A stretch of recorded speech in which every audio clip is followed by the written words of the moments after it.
beep boop.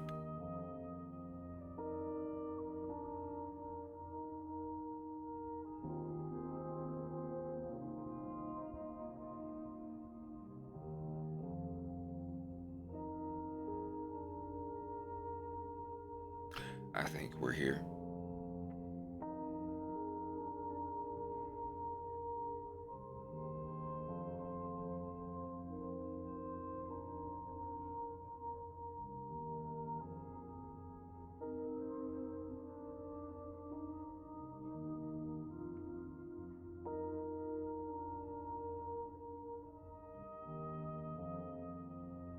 Excellent!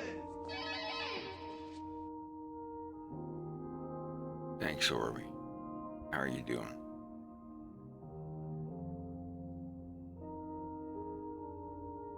What the hell is even that?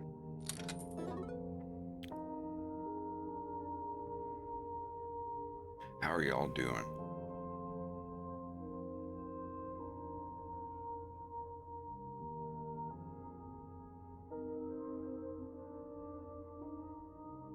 Land's sakes. I forgot to get me some water. I know. I'll be right back. Shut the fuck up! I'm doing pretty good, This man. guy's fucking annoying. This is the most annoying guy I've ever seen.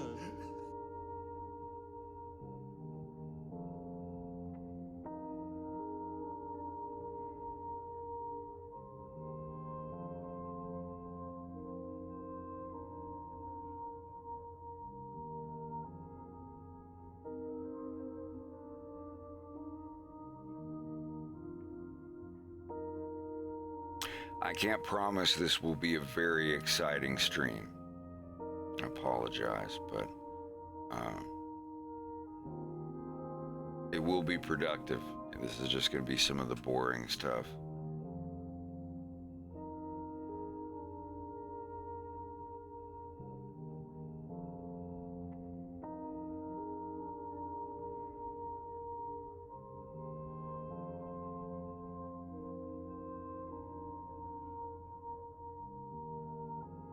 Does that work? There we go.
Excellent!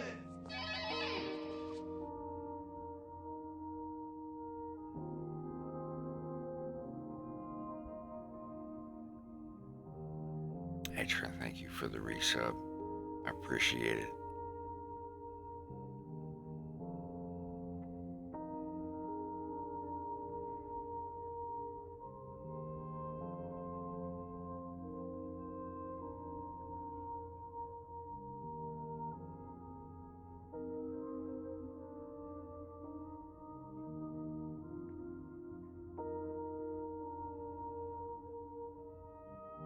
Yeah, I always wondered that about the, what's it called, that chamber where if someone tried to whisper on the other side of it, the king could still hear it on the other side of the chamber or something like that.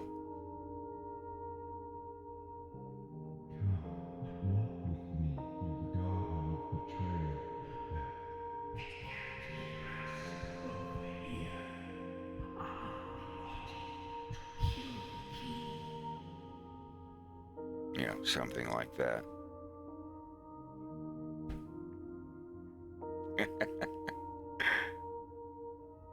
I can't remember what it's called, but there's like big chamber where you can't whisper. Whisper.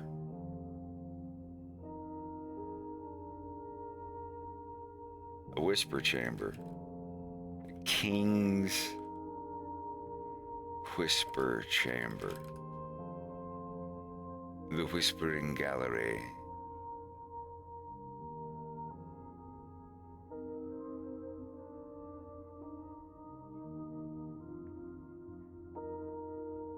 I can't remember, but it was some place where I know someone other than me has heard this story before.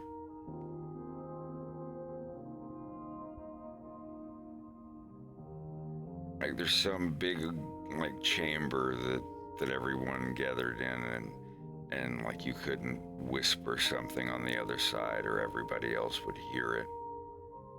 I know they do that at like those exploratorium things. They had one in The Museum of Science and Industry. Yeah. I remember that place in Tampa. That was a great field trip.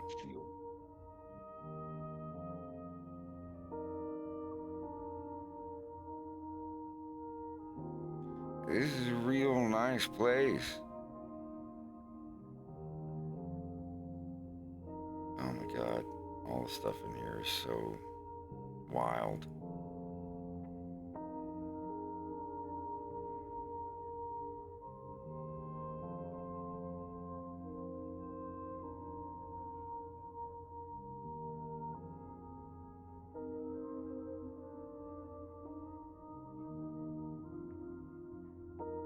Well, I hope everybody's having a good time. I know we've only been here like 10 minutes. Today I'm going to be animating the 3D models for the scene coming up.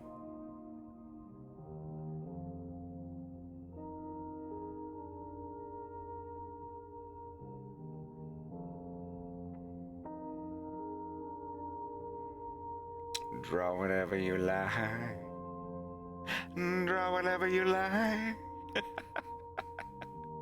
Bubbles in the tub and the bubbles in the glass. Fig in your mouth, finger in your bass. Make it intercontinental love tonight. Remember the hot tub episode, American Dad? Oh yeah. It's the best piece of modern American media that's ever been made. Every episode of Cleveland Show, American Dad, and Family Guy, the best thing that they ever made, in my opinion, is that hot water episode. The hot tub one. Like that was lightning in a bottle. I'm sure if they tried to do it again, it would be corny as fuck, but they nailed that. They knocked it out of the park.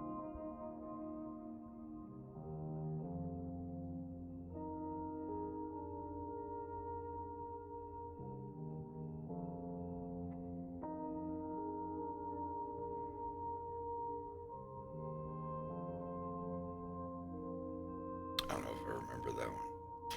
Dip-a-toe. Ain't nobody have to know that you dip-a-toe. I'd love to do a watch along of that again one day.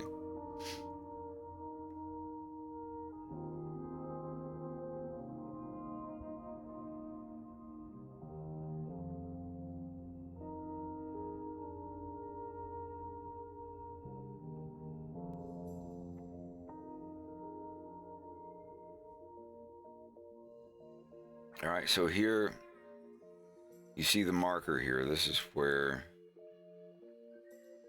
he says, "This is a really nice place." Excellent! Looking up at the ceiling, of course.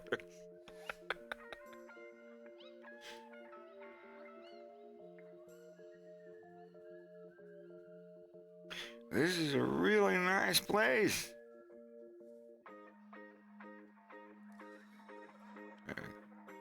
Yeah, playing this at the actual speed, it seems like it would cut before that.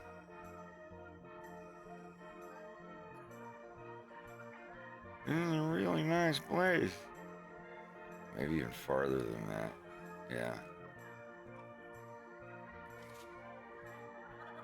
Okay, it comes down. Sorry, I'm looking at the camera time.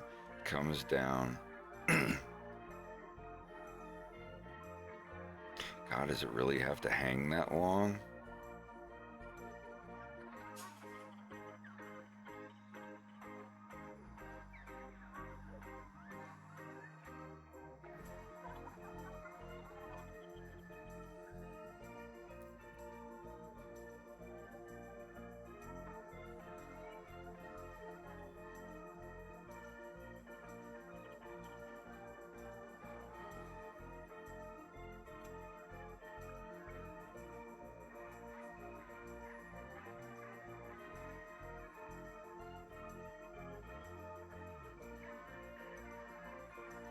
Yeah, that needs to come way later. I don't know why that...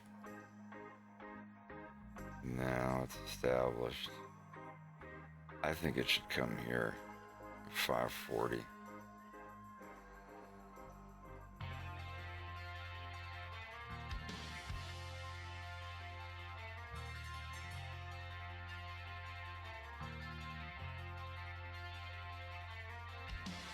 If, yeah, it's compromise.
Actually, yeah, that was the James Bond ditty. Songs singing about gigolo men like Roger Moore in a James Bond flick. Something like that, I can't remember. It's The Damned.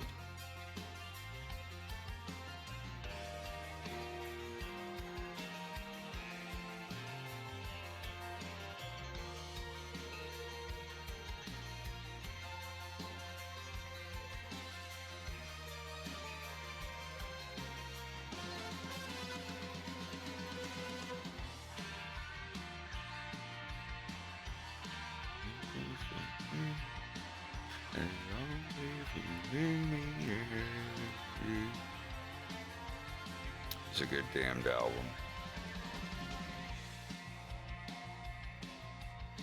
So yeah, it comes down here,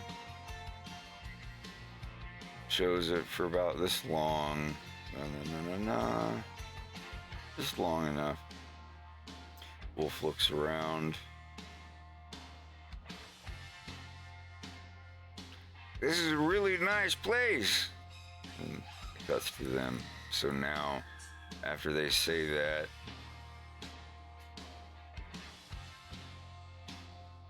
he looks at his wolf, at his hair, and then looks to his brother, this guy here, Piotr. He's gonna be the one that says, wolf's hair makes him look like a girl. His hair makes him look like a girl. I'm not familiar with how that woman look. They look a little bit like that. Like Wolf doesn't even know Polish, but he can tell that they're making fun of his hair. And then, like, the next scene, he when he walks into the next office, he puts his hand over his hair and, like, pushes his hair back. So as he walks in to talk to Yanush, it makes him look a little bit more mature and a little less girly, I guess. Oh, I have to grab something out of the freezer.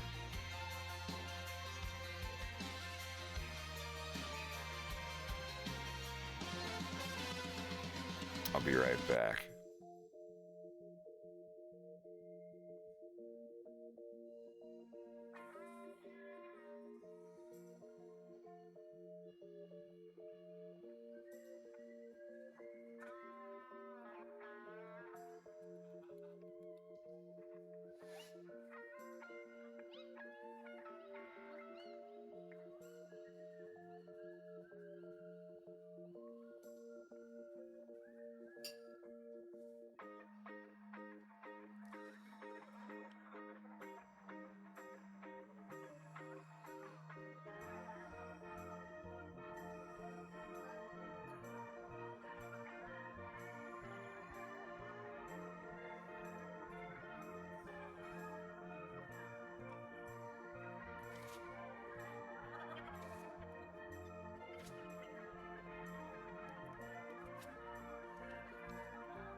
Okay.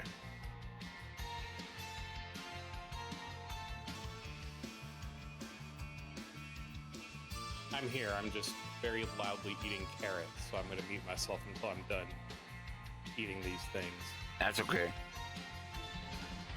I appreciate your understanding.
Orby, listen.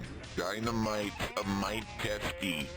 He might do something rash. He thinks you're a demon, but I'm on your side.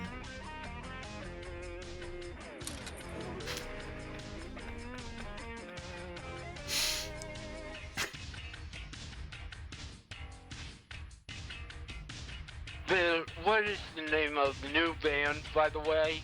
The Sorry, teammate. I'll be a little longer. I'm also eating crackers now. You're fine. Which is also You're annoying. Oh, You're I all right. appreciate your understanding.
Greg is heading out to play some shit.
My man. Oh, well, thank you.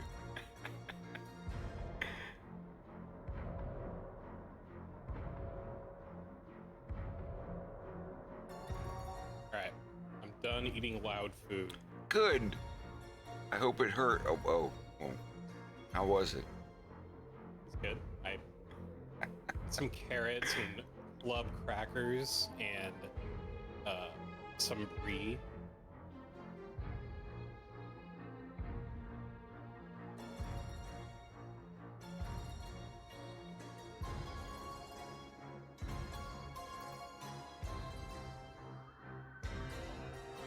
I wish I had some brie right now.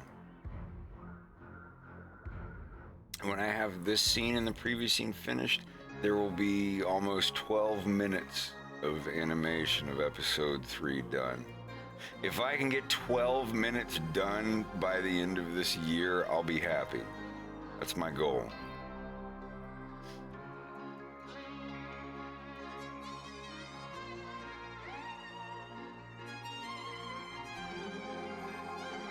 Yeah, the end of this scene right here in my script is estimated to be about 12 minutes. So I don't know, it could be 8 minutes, could be 10 minutes, but it's estimating it at around 12. If I can, you know, starting in April, so not having the first 3, like getting 12 minutes done in 3/4 of a year, I'm very happy with that, especially with the quality of what these scenes are going to be. And that's not even including the 2 minutes of the previously thing at the beginning. I think those 2 minutes will take longer than 2 months, though. But we'll see.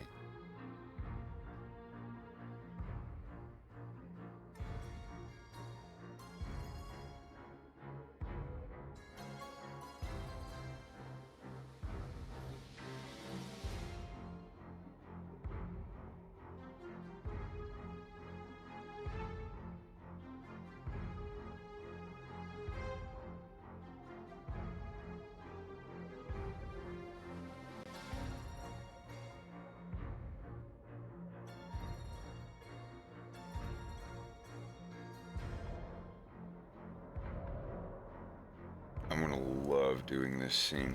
And the other day on stream, I read all of Wolf's phonetically written Polish, and a Polish native in the stream said that it sounded just fine. Like there's no question that the people in this room could understand what he was saying. Like even though it sounded like him, persist nachnayam statkim, like, or whatever, saying stuff like that. Like his accent is horrible. Like they're laughing at him, they're chuckling, they can't help it, but they do understand what he's saying, and that's the important part. Like all of it's important. Like the main thing is I want him to sound rednecky and you know, Westerner or whatever, like you know, yestum hardcoreum, proche, jinkuyen, like saying it like that. But you know, it's like if someone came to you speaking English, like, hello, how are you? I am fine, thank you. I hope you are having a wonderful day. Like yeah, it sounds like it's enough to make you giggle, but you can 100% understand what the person is saying. It's like when you come to another language like that, and you're like, добро пожаловать, как дела, уходите, пожалуйста. Я совсем не знаю, что ты мне сказал, блин. like it's gonna sound funny. Like obviously I'm a Westerner, but if you speak Russian, you're still gonna be able to understand it. And I guess that's what we sound like to them when you hear someone, you know, the roles flipped, where it's like, hello, my name is Freddy, and I want to welcome you to my. It's like to them it sounds exactly the same as, you know, like Wolf being like, здравствуйте, как дела? Меня зовут Wolf. I guess. Blat. It's like but the important part is that they understand him, but at the same time it has to sound bad. Like he's like, if all else fails, I'm gonna pull out this piece of paper. Wolf wrote this stuff down thinking that it was a contingency for whether Yanush was just like, I thank you for this thing, but I don't have any work for you right now. Sorry, Mr. Fuzzy Man. So he's like, oh, well, I'll pull this piece of paper out if he says he doesn't have any work for me. That's what Wolf was naively expecting. Is like, as the worst case scenario, is that there is no work.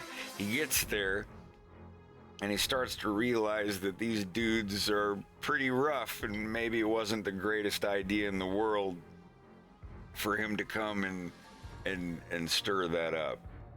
So he gets there, and instead of pulling that piece of paper out to impress Yanush for not offering him a job, he pulls it out to read it so that he doesn't get his throat cut.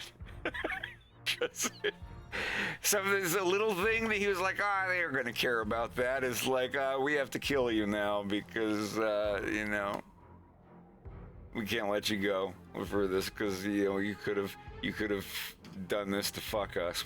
And he's just like, please, I'm dumb teenage wolf guy. I want to come work for you and pay my dad's debt. Yeah, I'll figure it out. I'll figure out what Wolf says. He's gonna mention something about, like, I lost my eye and I can't do this work anymore. And I come here or I can't do official stuff, but I can still fly for you and do things for you off the books, off the grid. And that's when Yanush is like, you really only have one eye. Let me see, show me. Wolf hesitates a little bit, but he lifts his eye patch up. It shows him that he, because Yanush is still not sure if the eye patch is just for show, but it is very much not. Wolf has definitely only got one eye, and when he sees that, it's a couple more trust points to Wolf, and that's when Yanush is finally just like, all right, you have to stay here. You can't leave, but you stay here and teach my son how to fly that ship. What is the name of the new band, by the way? The Teammates. And if he fulfills that promise, then Yanush will have more work for him. That's the main information that's divulged during this scene, is that he accepts Wolf. He believes him for now. He doesn't know for sure, even though Wolf knows for sure, like, I'm here doing this. I'm throwing my life away to go do this because I have no prospects on Corneria. I have no future. So, I can't wait to have this done. There's so much more stuff I still have to do, but yeah, just so y'all know, I like this is a full 3D environment with the models of all the characters. It's like Wolf just standing there saying all of his lines. He's just like, please wait. Just jestem tu dzisiaj, aby spłacić. And they're like, he's like poking him in the throat, and they're laughing at him. And they're just like, he's like, spłacić, and Leon's just poking him in the throat, being like, keep doing, don't stop. And they're like laughing at him, and like it's a weird moment because like the other two brothers are laughing at him, and Wolf is just in full despair. And Leon just turns around screaming, shut up! And like, he pokes Wolf in the throat and he's like, keep doing, keep saying. Wolf's just like, oh God! Okay. Aby znaleźć pracę.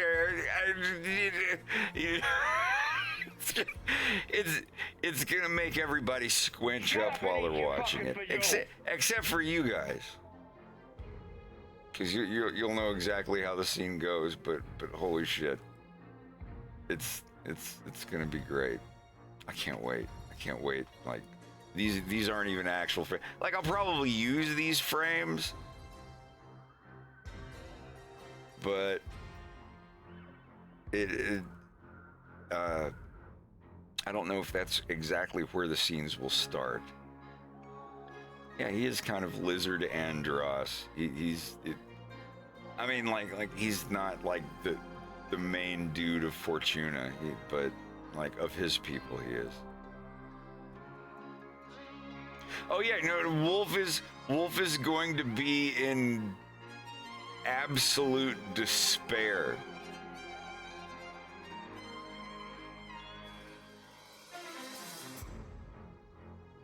Yeah, like when he's pulled a knife on him and everything here, and Leon's like, he wants to read you something on a piece of paper. Wolf's face depicts absolute despair behind his huge grin. He's just gonna be saying like, please don't kill me. I got a piece of paper. I gotta read this, please. It's right there. Please. No, it's... Oh God! Like with a knife to his neck, like he's smiling and almost laughing, but he's just like, oh, this is it. Oh wow! Please, proszę. Yeah, and he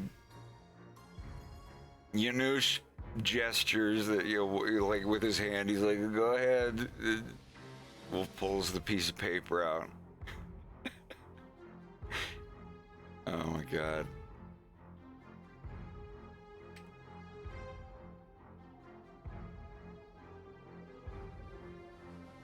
No, it's pretty great. Jestem tu dzisiaj, aby spłacić dług mojego ojca, ale co ważniejsze, aby znaleźć pracę.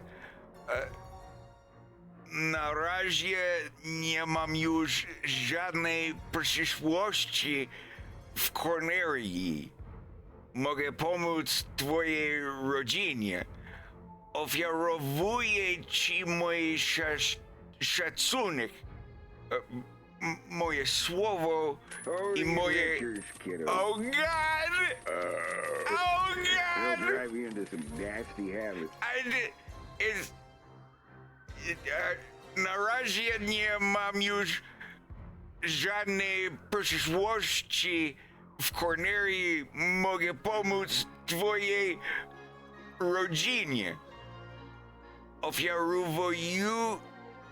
fuck! Ofiarowuję ci mój szacunek, moje słowo i moje usługi.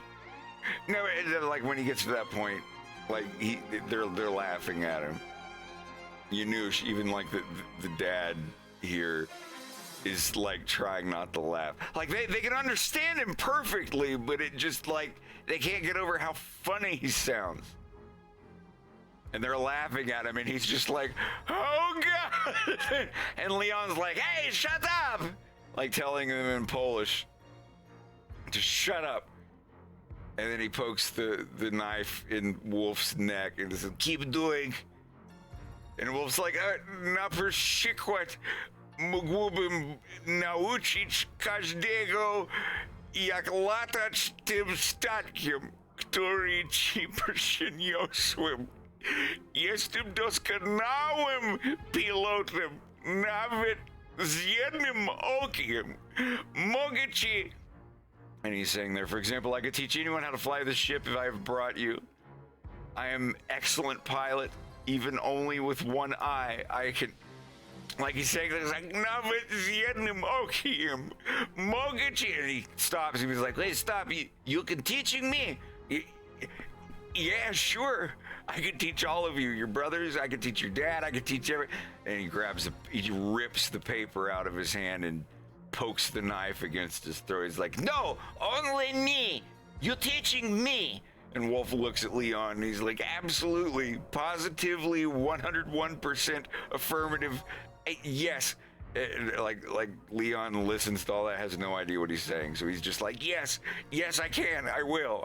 And Leon turns his head to his dad and he says in Polish, "Father, I want to fly." And that's where Yanush says in Polish, "Do you really only have one eye?" And Leon translates, "You have only one eye?" Wolf hesitates a minute, and he's like, "Yes." Yanush taps his eyelid of his bad eye, and he says, Show. Like he wants Wolf to show him his fucked up eye. Wolf swallows. He looks down, he looks up at Yanush, and then down again, and eventually reaches up and lifts his eye patch up, showing Yanush what's underneath. Yanush nods. Wolf replaces his eye patch. Yanush sits there and fidgets for a minute and thinks for a minute. Wolf still, not completely out of trouble yet. And then he finally says to him in Polish, he says, "You will stay here and teach my son how to fly the ship you have brought me." And before he's even done, Wolf's already looking to Leon, seeing to what he says. Yanush continues, "If you're true to your word, I will have more work for you." And then Leon translates, "You stay here and teach me. You do not lie. You will have more work." Wolf says, "That's fair." Wolf looks back to Yanush, genuine expression of gratitude, saying, "Yanush, Jinkuya. Yanush chuckles and waves them out of the room. Just like, go on, you know. And Leon says to Wolf, come with me. Tell me about ship. And, you know, the music, the little jingle, the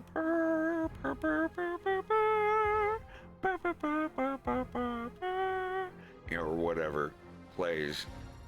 Like, as they walk out of the room with, you know, like Wolf saying, well, first thing you got to know about flying one of these things is blah, blah, blah, blah, blah, blah. And, you know, like walking out of the room or whatever. And then it cuts back to Stanislav. And he's like, Father, you are really going to have Leon kill him? And Yanush is like, no, I wanted to see if he was telling the truth. I will believe him for now. And then it goes on with a little bit more of Wolf and Leon. You get to see them naked. I mean, they're lying on their stomachs in a banya for like 6 seconds, but they're still naked. What's that? I'm using the script on. It's called Kit Scenerist. I can put a link there. But this program is amazing. It's got research. You can click on your characters here, have their bio, their images. You can add as many images for the characters as you want, all of their stuff written.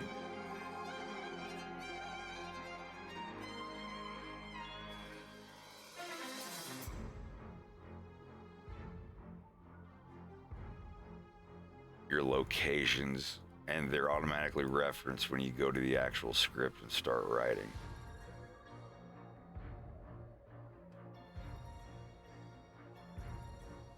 Here, just go on Google and type this in. That's the name of the program. It's free. This program is free. He's making a new program called Story Architect.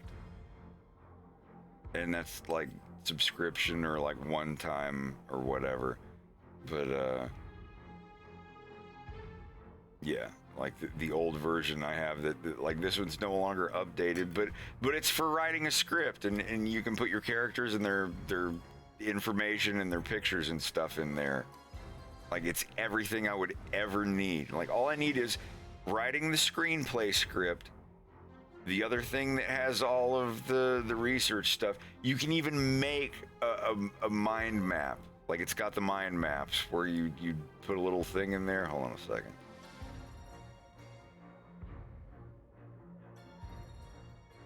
See?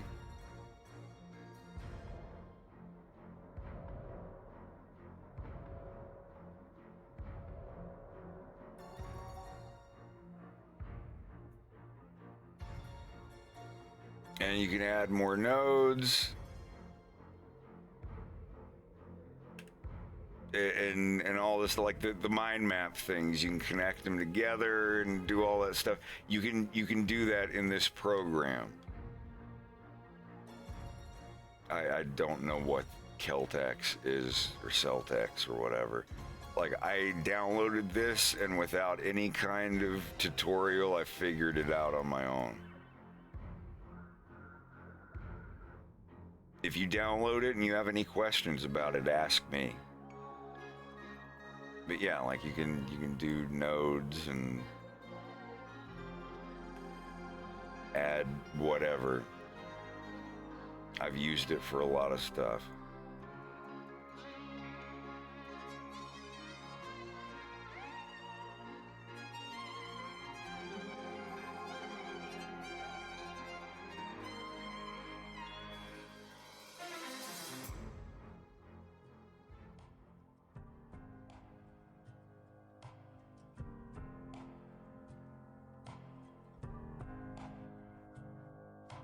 I mean, it's a small project. It's my friend Ego recommended it here.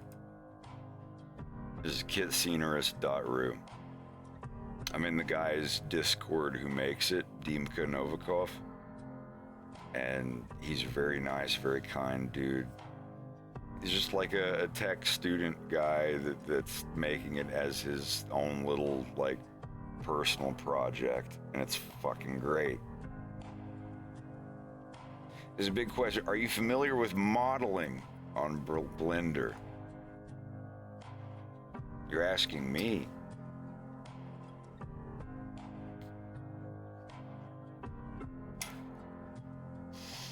Well, this is the thing. On a scale of 1 to 10 in Blender,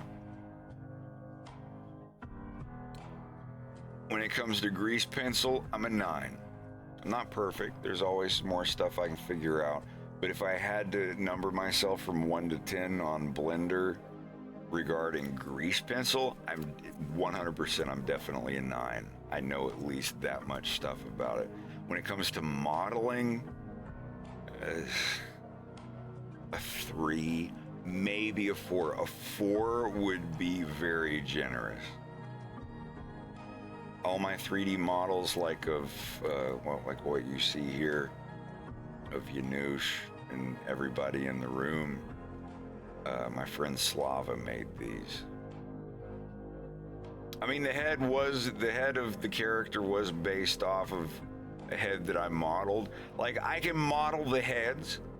Like, I can go into ZBrush right now and model a character's head, no problem, like as a rough model. When it comes to rigging them and weight painting them and doing the retopo stuff, like I'm not in on that. I know, that's the thing, I know how to do it. If Rex and Bubba and Slava could no longer do that stuff, or they didn't have the time to, and I had to do it by myself, I could. It wouldn't be near as good as if one of them did it, because they have way more experience in ZBrush than I do.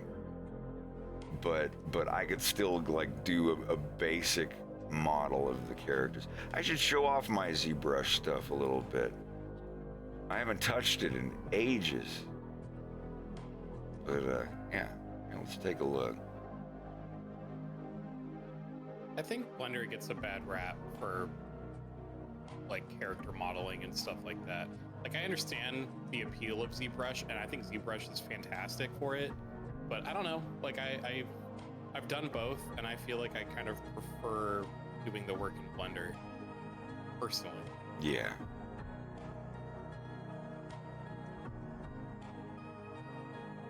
Let me find just any character, really.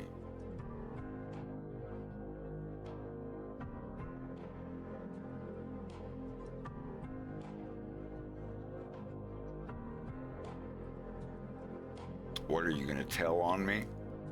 I think I'm going to get told on. Is this, there we go. Yeah.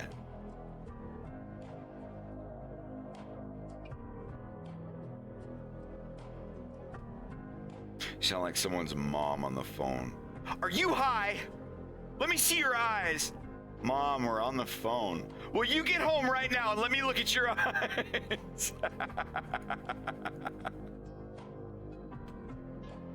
Yeah, this is Reese. I've got to get him rigged and stuff.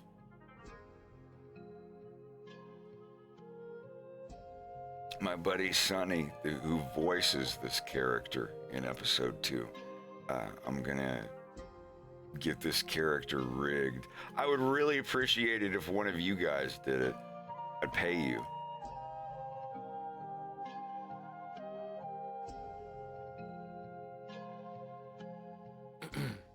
Is that retopologized yet? No.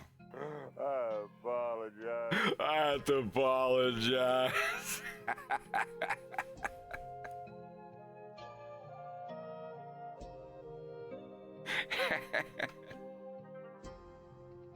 Boy, what you been doing? Mom, I just got home from the skate park. I was no. Mom, I'm just gonna go lay down. I'm tired. Nuh-uh. Come over here. Let me see them eyes. Mom, I'm real sleepy. Nuh-uh. Come over here. Let me look at. Open your eyes. My eyes are open. No, open them wide. What, you can't open them any wider than that? Junior, Mom, I'm just real sleepy. Yeah, I bet you are sleepy, and I know why you're sleepy. Mom, I just had a long day. You've been smoking that weed. Mama, no, don't believe it. You've been smoking that weed. Mama, please. You better apologize before I flip your normals, boy. Everything in your life that's normal gonna be flipped if I find out you've been smoking that reefer. Mama, I ain't been smoking. I'm sorry. Come over here, let me see them eyes. I'm sorry, that's how I got get. That is how I done got get, as they put it. My mom was like, now, come over here. Come over here, let me see them eyes. Mama, please don't do this right now. I just got off a 12-hour shift. You know I told you couldn't smoke weed while you're living under my roof. Mama, please. You know I told you I'd kick your ass.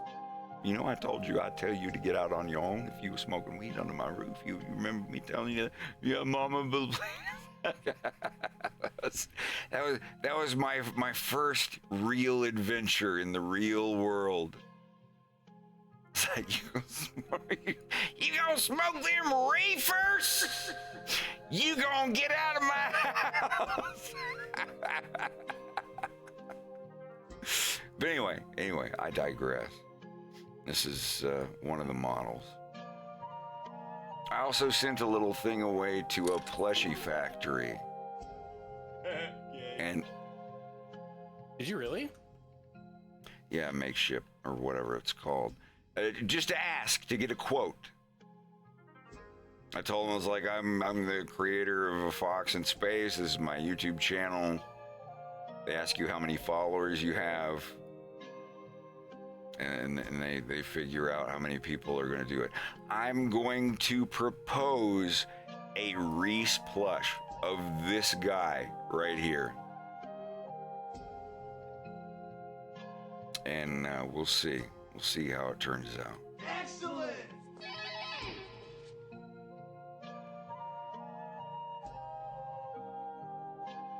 Could you imagine that being your dad? Pulling out a joint when you get home from high school and he's just like, Why did I find this in your room? Dad! Is this yours? Yeah, just that. Is this yours?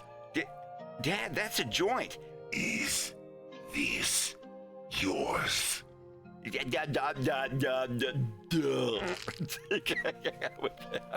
I'd curl up in a ball and go into shock. Didn't I tell you what I would do? Never mind to go down to home improvement.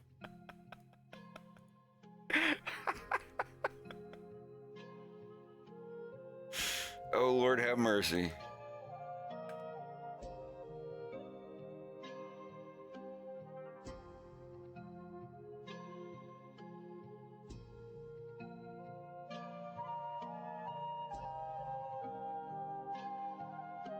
Oh, my Lord. Lord have mercy, I do. That's what my mom would say. She'd go, Lord have mercy, I do say.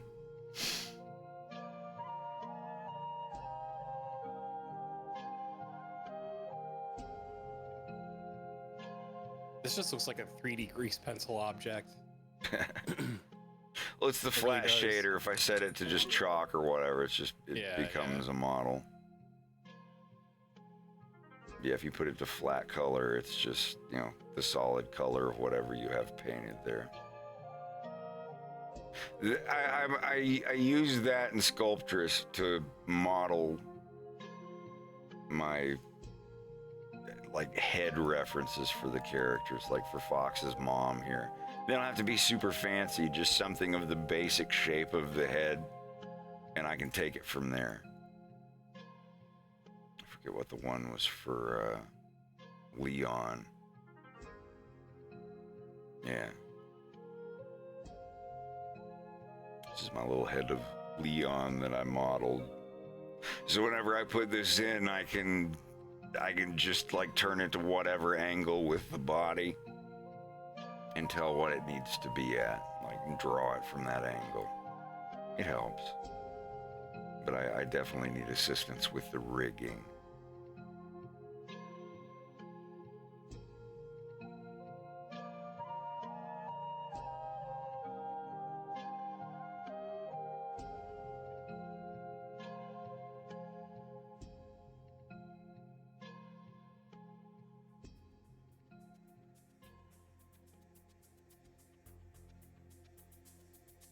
What Bill is going to look like in episode 3.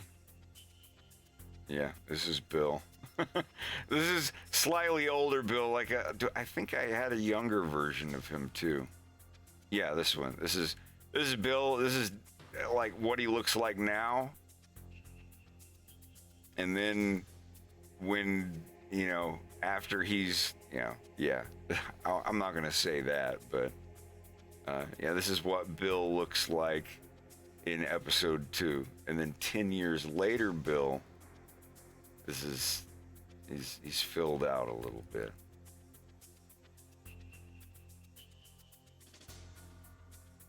Oh yeah, Fox, that's my secret. I'm always stoned. Captain Fox McCloud, that's my secret, Captain. I'm always stoned, bud.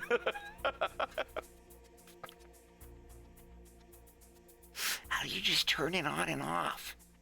You just say, I'm gonna be stoned. And then 5 minutes later, you're like, I'm not stoned anymore. Oh yeah, that's my secret, bud.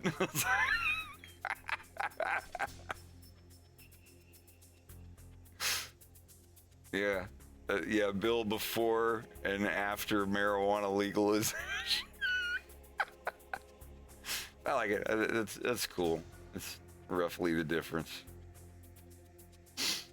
Yeah, this is what Bill's gonna look like in episode 3, like in present day. You're gonna see the scene where younger Bill is in the office getting bitched out by his superior, basically saying, you have fucked up for the last time, Sergeant Gray.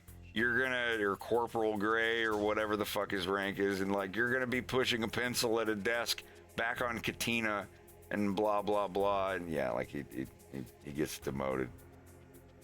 And then 10 years later, like when he meets Wolf, he doesn't get mad. He doesn't punch him in the face. He's just like, it's all good, bud. You know, you betrayed me, but, you know, we can work past it. Like, he's absolutely cool about it. But Farrah, she's not too happy. She backhands Wolf pretty hard. It knocks his eye patch off of his eye. And, oh yeah, this is my Farrah Phoenix model.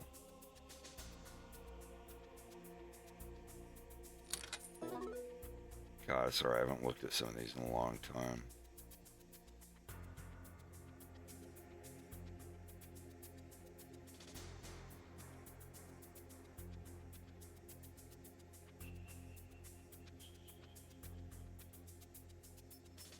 Yeah, that's pretty on model.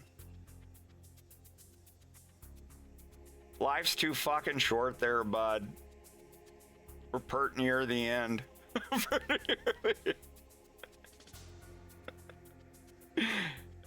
Yeah, this is Farrah.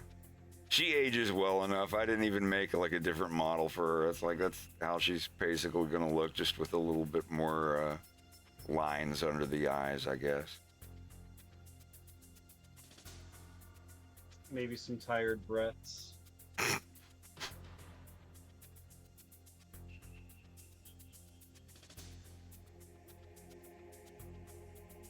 I had a lot of fun making these.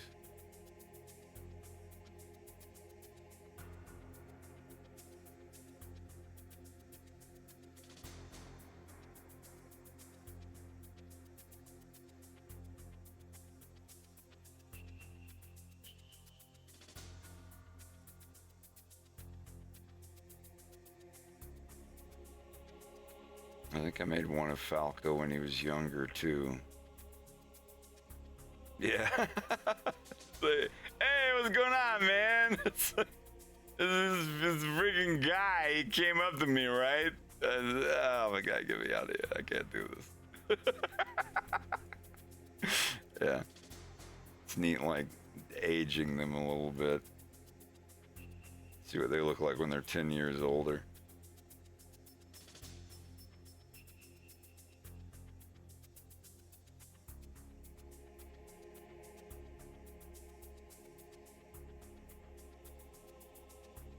If you'd like a little tour of it, I'd be glad to give it.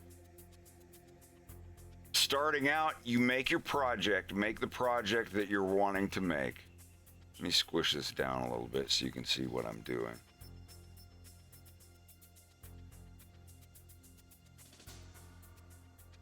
So, here. Everything up here in your file. You'll see a couple other nodes, like these are the only ones I use. I use the start one, research, script, and that's it. And then settings, like those, like all the other ones I don't use. It's got cork boards, even looks like a cork board that you can put on here with like your storyboards and all that stuff. I don't use those, but they're there. There's so much more in this program that you can use, but this is all that I use. So when you want to do the mind maps and the images and your characters and bios and all that, you click on the research button over here. And you open characters. And these are all the characters. You click on characters. If you want to add a character, you click up here and hit plus. I'm going to add a character named Bill. Bill. There we go. Now Bill's in there. Now, like, this is just the name. Like when you're writing the script, and it's like Stanislav and Janusz and Leon and Wolf. You don't put Wolf O'Donnell and all that. You put what you're gonna see in the script, and you research for their name in all caps. Even if you don't type it in caps, it'll make it in all caps for the character name, Bill, and then you go down here and, you know, start adding the stuff, you know, William Lyle Gray. And for this part, you know, male, age, 18, male, dog. Age 18, got demoted after taking the blame for the ship theft. You know, and add blah, blah, blah, blah, blah, story stuff.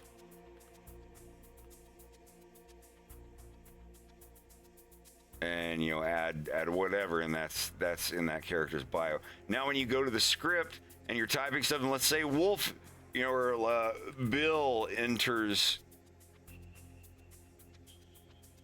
the room. How the hell did he get here? And then you just type in B, and like, see, it auto completes with Bill. You can't see it, but a little like autocomplete comes up when you have this line formatted as character.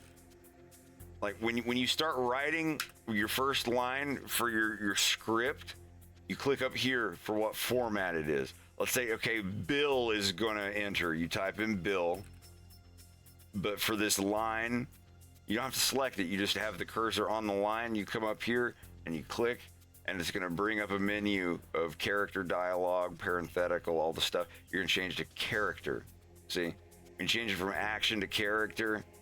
It puts the character's name, and then when you hit enter, it automatically, as you see up here, it changes it to dialogue. It's like, hey, bud, what the hell are you doing here? And then you hit enter, and now you want to say, you know, it goes back to action. Action is like the stuff you type, like, you know, like, oh, the character, blah, blah, blah. Yeah, it keeps it to this strict format.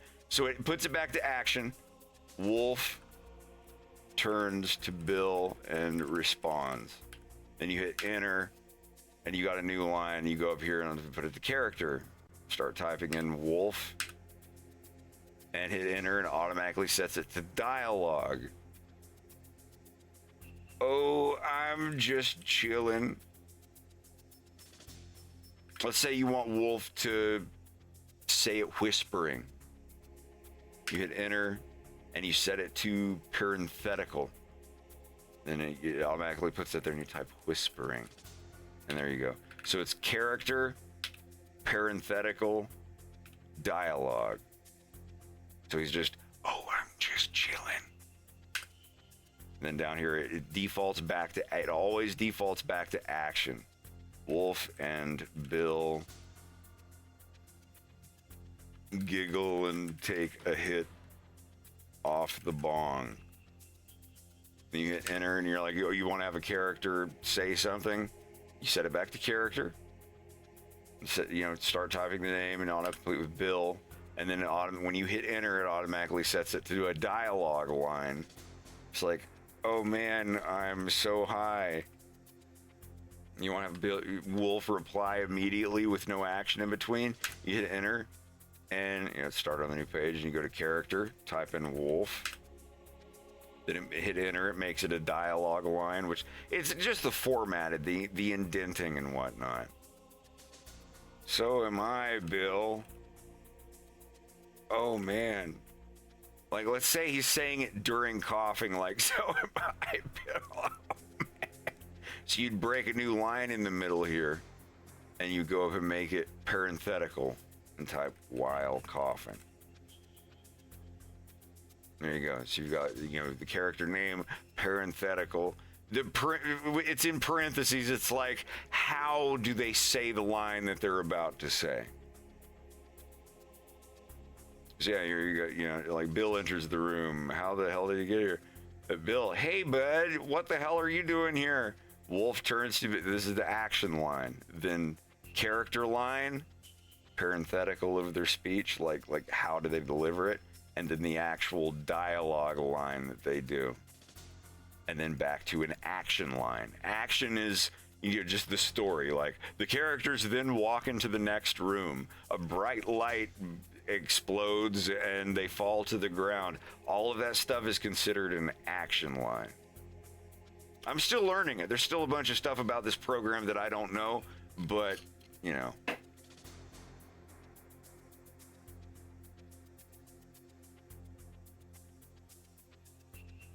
Thema. Yeah, and you keep going. But what I use here, this is transition. When you see like shot whatever up here on the right, this is when the camera changes. This is my own thing. This is not standard for screenplays. This is when a character says something like in that scene where, let me show you. The script, each time you see this here, the camera changes angle. So I'm gonna go back to the beginning here of this scene. We're at shot 8. External shot, ship landing pad, Fortuna Dawn. This is a scene heading. Like, if you know how to do the things where it's like internal shot, Wolf's house, or external shot, the desert on Papatoon or whatever. Like, that's in your research, your actual locations. See, I've got Nikolai's car, and in that, I've right-clicked and added a new image inside of it, which is a URL. I use URLs because if you add an actual file, it turns it into a 1% quality JPEG, and there's no option to change that. That's how I started talking to him. He's like, I'll fix that in the Story Architect, but I'm not updating Kit Scenerist anymore. So the best thing you do is just like use a file : / URL to like something on your folders or whatever. But anyway, ship landing pad. These are all actual locations. And you don't have to. You can make, like, if your locations aren't listed, you can still write a different location on the scene heading line. You can make, the pits of hell or whatever. But, But anyway. External shot, ship landing pad, Fortuna Dawn, shot 8. And you see down here, I actually can't show you, but there's the shots are down here. See, there's shot 8, shot 9, shot 10, shot 11, 12, 13, 14, and then 15, the final shot of the scene. So anyway, to show you how all that looks. If I can shrink this down a little, I hope you can still read this. Yeah, I can see that. If you have it full screen, you can read everything. All right. Anyhow. Shot 8. In the distance, Nikolai sits in the cockpit of the Greenie, testing the features of the ship. Wolf has joined everyone else, circled around the barbecue. Maciek turns to Wolf. And see now shot 9. We changed to shot 9. This is shot 9. Maciek gestures toward the barbecue, looking at Wolf. He says in Polish, "Głodny. Poczęstuj się. Eat some." I don't know if I what is it? Głodny. Poczęstuj się. Because it comes for, yeah. Poczęstuj się. I'm trying. I've been learning Russian for 4 years, and I just started looking at Polish like 2 weeks ago. And then we get to shot 10. Wolf stares at the sizzling bugs on the skewer. This is camera shot 10. Pewnie nie chce poparzyć sobie swoich włochatych paluszków. I sorry, I'm trying to read that. He probably doesn't want to singe his hairy fingers. And then Yarek also off screen. Maciek, demo jeden z twoich. Yeah, like the only character in this cartoon that I'm speaking Polish with is a lizard guy who has a Russian mother, and Russian is his main language. His 2 half brothers are Polish. So his father speaks Polish and his half brothers speak Polish, but he stayed mostly with his mother. He's the youngest brother of them, and his mother is Russian. Yanush, his second wife, the one that he had Leon with, speaks Russian. So that's my excuse for pewnie nie chce poparzyć sobie swoich włochatych paluszków. Yeah, like I'm gonna sound very much more Russian. I don't know what a good Polish accent sounds like. Yeah, it's not a bug, it's a feature. but the funniest thing is when Wolf has to read his lines. So off screen in Polish, Maciek, demo jeden z twoich. You know, Maciek, give him one of yours. Maciek, grinning, looks to Stanislav and Pyotr and Yarek. He again turns to Wolf, sticking out his fresh skewer of bugs, offering one on the end. No? Bierz. Take. And he says, no, bierz, in Polish. And then he says in English, take, because he doesn't know English, but he knows like 1 or 2 words. So he's like, take. Wolf reaches forward and tugs at the topmost bug of Maciek's skewer, slipping it off the end. Shot 11. This is the one we're at now. Wolf holds the cooked bug in both hands, gazing down at it. So, how do I... Shot 12. Machik raises his skewer. Crack this thing open, and Machik takes a huge bite out of his next cooked bug. His teeth tear away almost exactly half of it. Some of the head, some of the body. Machik chews his food slowly. Wolf says, "Oh." And then shot 13. Machik keeps chewing. Wolf looks down at his food, turning it over in his hands. And then shot 14. Wolf looks into the eyes of the cooked bug. Never thought I'd miss the food on Corneria. Wolf's expression hardens. He opens wide and takes a huge bite, devouring, blah, blah, blah, blah, blah. Chews, like this is one that's being worked on. And then he's like, And then it cuts to shot 15. Wolf thinking he's saying something clever, but it's actually kind of broken and improper. He says, "Bardzo dobrze." And, yes, great reference to that. I figured I could use that line because I didn't even think about it when he's eating the bug. And I'm like, wait, he says that line when he's eating an alien bug thing in that Ubisoft game. I could make that a little reference. And he looks at the other guys. They're gonna nod and smile at him. And he's like, "Bardzo dobrze," or he's trying to say it's really good, but he just says "very well." Is kind of,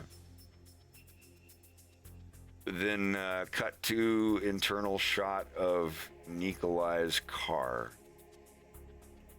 Nikolai, and this is shot one of this scene.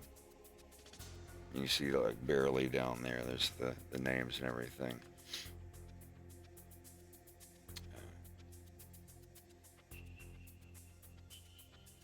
Nikolai is behind the wheel of a small car. Wolf beside him, as the brothers Stanislav and Pyotr in the back. Wolf has an unsure look on his face as he gazes out the window, watching the foliage go by. Stanislav is the chubby Polish chameleon. Pyotr is the slender Polish chameleon with the beanie on his head. Nikolai is a Russian salamander, I guess. Obviously he's not a chameleon like Stanislav and Pyotr are. He's a friend of the Kowalski family. But anyway, I've got this part where, he's like, "Kolya, the ship is perfect." And Wolf's like, "Hey, are we going to see Yanush now or what?" And basically, it goes on here with him saying, we found a problem. There was a tracking device in the ship. And, they're saying all of it in Polish. Wolf has no idea what they're saying. And like I said, I don't have any of the mouth movements animated here yet because I still have to get the Polish voice actors to record them. I'm still getting my lines translated and adapted to Polish. But I've got this. This is a good example of what the storyboards look like. Like the models that I use as reference. It's like, let me hide this for now. You can kind of see the lines that they say down here. Like, "Kolya, the ship is perfect. Are we gonna go see Yanush now or what?" "There was a small problem." "What, something broken on it? Damaged?" "I found a tracking device, so it was destroyed." "Hey guys, is Yanush gonna be there? Wherever it is we're going?" "He could have turned it off as he was landing." "Exactly. We will see what Yanush has to say." "You guys can't understand a word I'm saying, can you?" He looks at Nico. He's like, Nico, I see Yanush now?" "Yes, we go seeing Yanush now."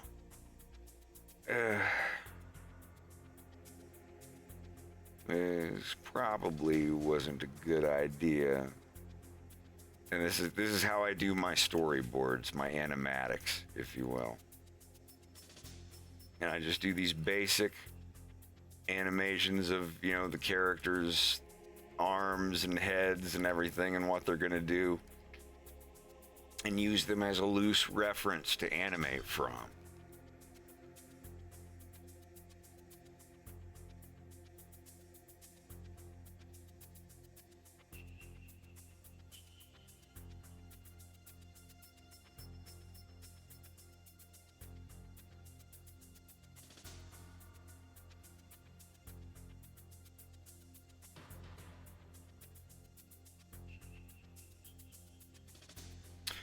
Find out you're mispronouncing a word all throughout it.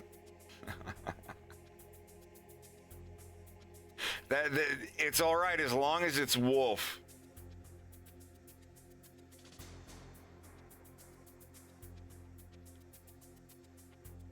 I think Twitch allows multi-streaming now. But yeah, like Wolf is going to, like, he doesn't speak Polish at all.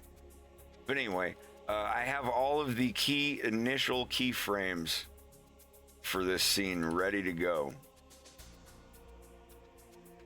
Except maybe one or two.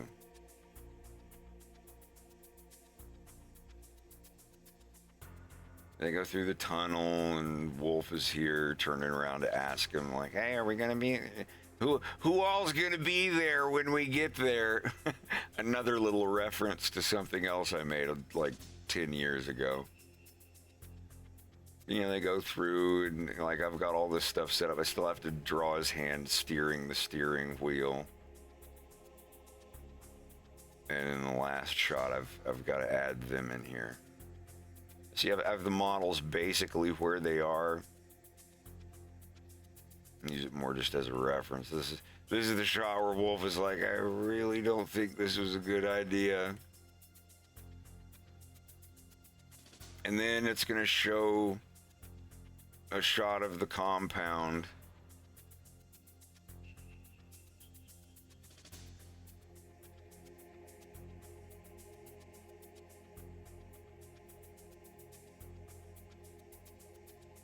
And then inside, where's the rest of the script? I don't mean to like spam this so much, but I just want to compare it. It's neat that I can show, you know, that everything is actually here. In the next part of the script where this is all here on the script. Right toward the end where he says this probably wasn't a good idea in music, and then it cuts to external shot of the compound, and then it cuts to, you know, like that's the establishing shot. Then it cuts to internal Kowalski compound lobby under a giant lamp in the shape of a P insignia. Beautiful reptilian women in bikinis are swimming in a well-lit pool, and so on. And it goes on. Like I read this on. I don't want to go do a full read through the thing again. But hold on.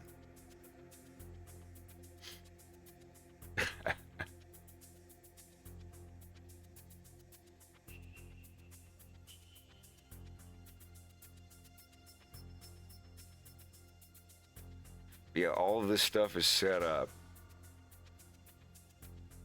The ladies even have like ripples coming off of their bodies, even though like you can't really see them too well.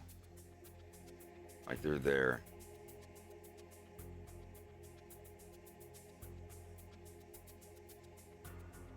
See?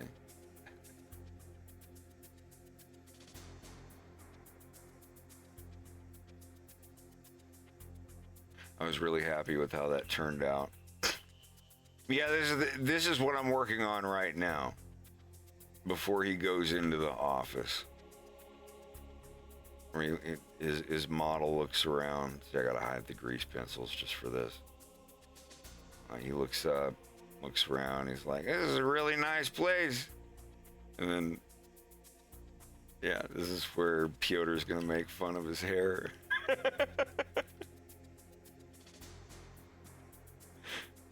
His hair makes him look like a girl. I don't know what their women look like, Piotr.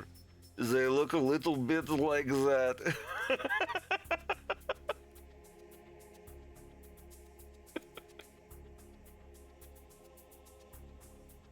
Yeah, he's just be like, yeah, like this. It's like his hair looks kind of like a girl's hair. What? I don't know what the wolf ladies look like. I don't care. Kurwa.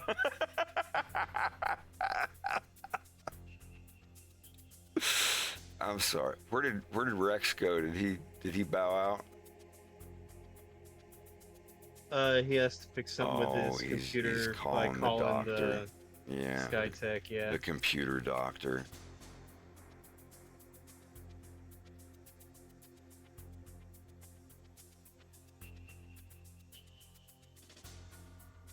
I just like that, like Wolf's gonna look up at the ceiling and be like, this is a really nice place. Looking up at lizard ladies in bikinis.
I have to permit up your ass.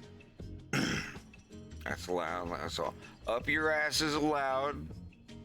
I don't want to be phobic.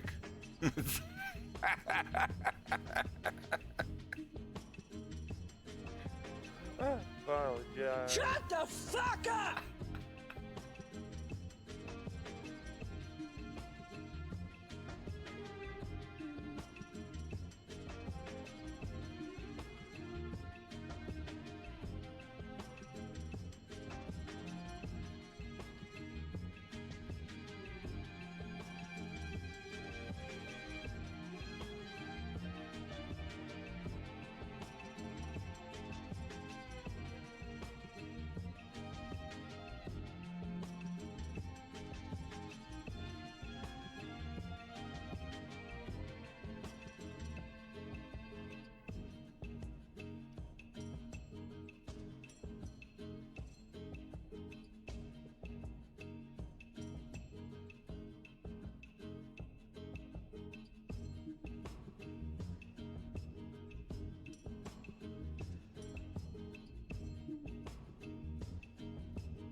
Sorry, let me take a look at everything. I've been so in the zone. I apologize. I apologize. Shut the fuck up! Yeah, one sec. Sorry. Whoops. You have to put the R in up your ass. Fred, can I ask you a question? Once you finish everything on your Star Fox animated series, is it coming out on DVD? Do they even make DVDs anymore?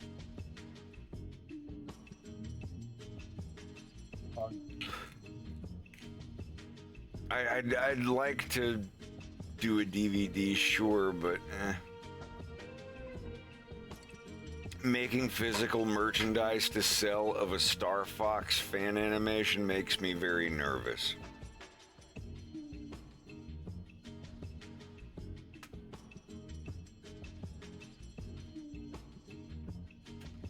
I'd like to.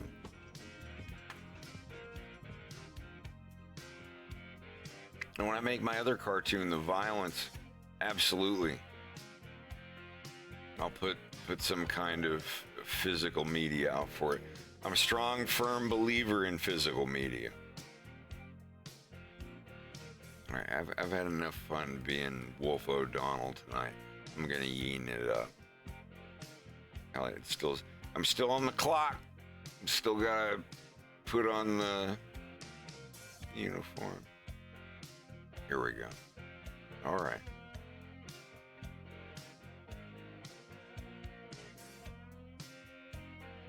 We're here.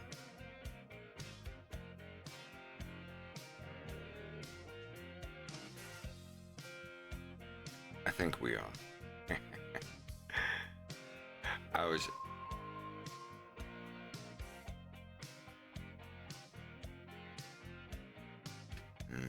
That's never a good sound.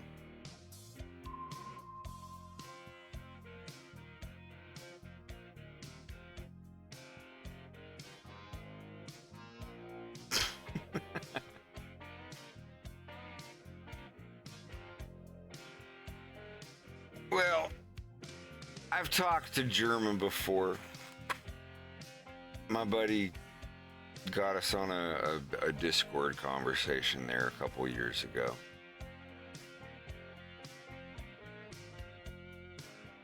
It was fun. We had a good time.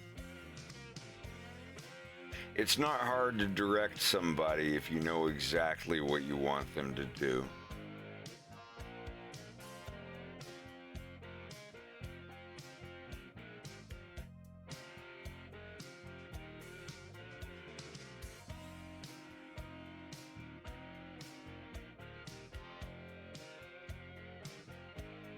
Do I use a VPN?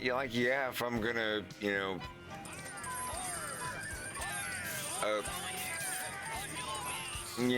if I'm doing something like that, if I'm doing that little dance, y'all know that dance, right? The little.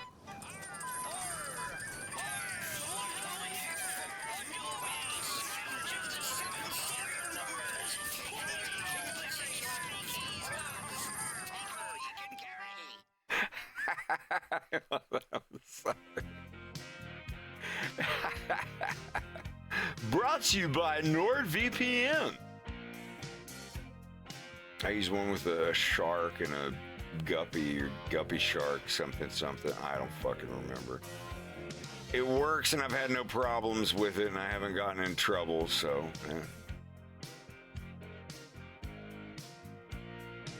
But yeah, these are some of the characters that are going to be in the.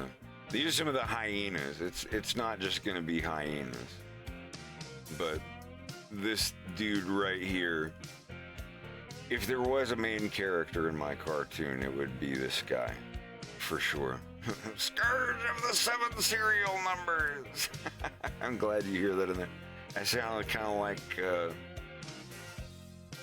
what's his name? Cyril Sneer. Oh, Cedric, you fucking idiot! What have you done this time? Some drugs fell out of my ass. I apologize. I apologize.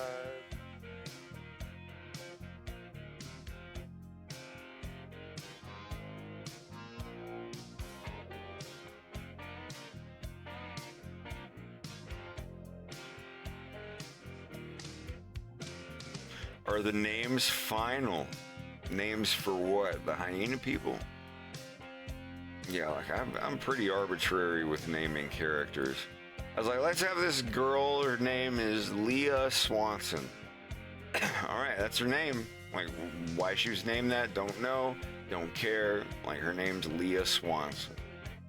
And little Leah Swanson is a comedian. And for her real job, she works at a food place and blah, blah, blah. It's like, oh, instead of Leah, you should have her name. It's like, nah, it's her name. You don't get to pick how cool your name is. Not in my world.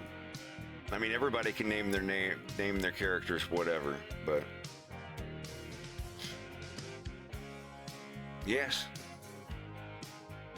Let me see if I can actually pop that in there.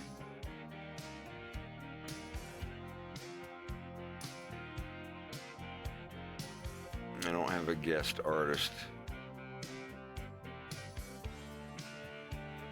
No guests. None. Can I, hey. Nice try. All right, hold on.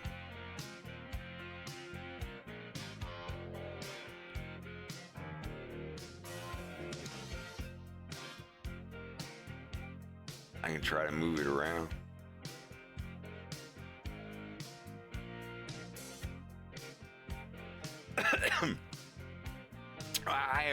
I have now royally fucked up my thingy. Wait, what?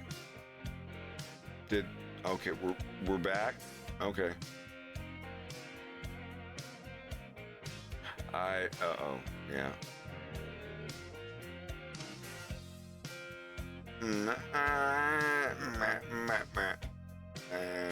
Okay, and filter on the right.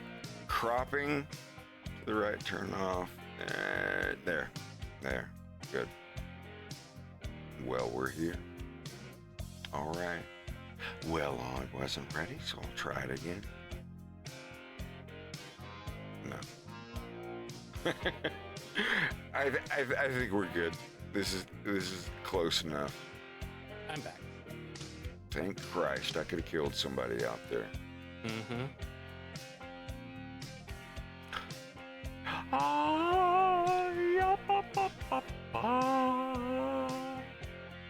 I called Skytech Gaming about my desktop. How did that go? Beautifully. Really? Oh yeah, exactly what I expected. They're just like a small company. I talked to the main technician. I told him what the issue was. He and I completely agreed that it was the graphics card.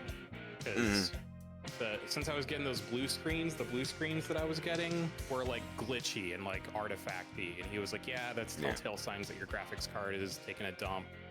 So I had two choices.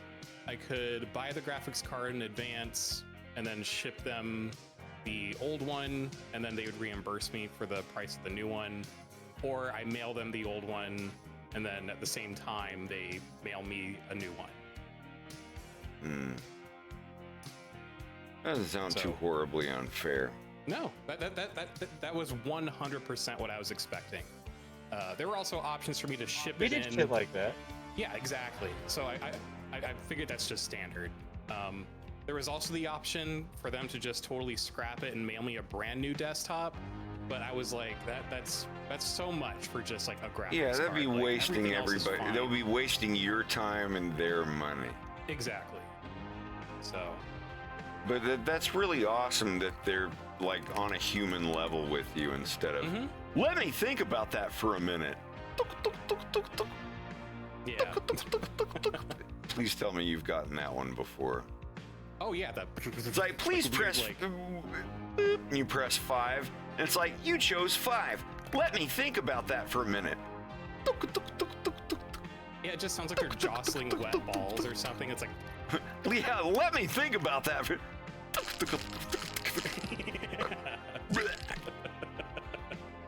Oh my God! I think you might have a little. No, that's good. That's good. But are you satisfied with the way they handled it? 1000%. Yeah. I told him. And that's good. I'm glad. Yeah. I was like, I don't want to bother like shipping it in because like I'm not going to be one of those customers like, oh, I need this for work. Because like I technically do, like I'm working on a cartoon. Yeah, but and, like you know, if days matter. Is your plan to where they send you a thing and in the meantime you still get to use the defective one? No. So the way it works is once you're gonna have to send them the defective one first. Yes. That sucks.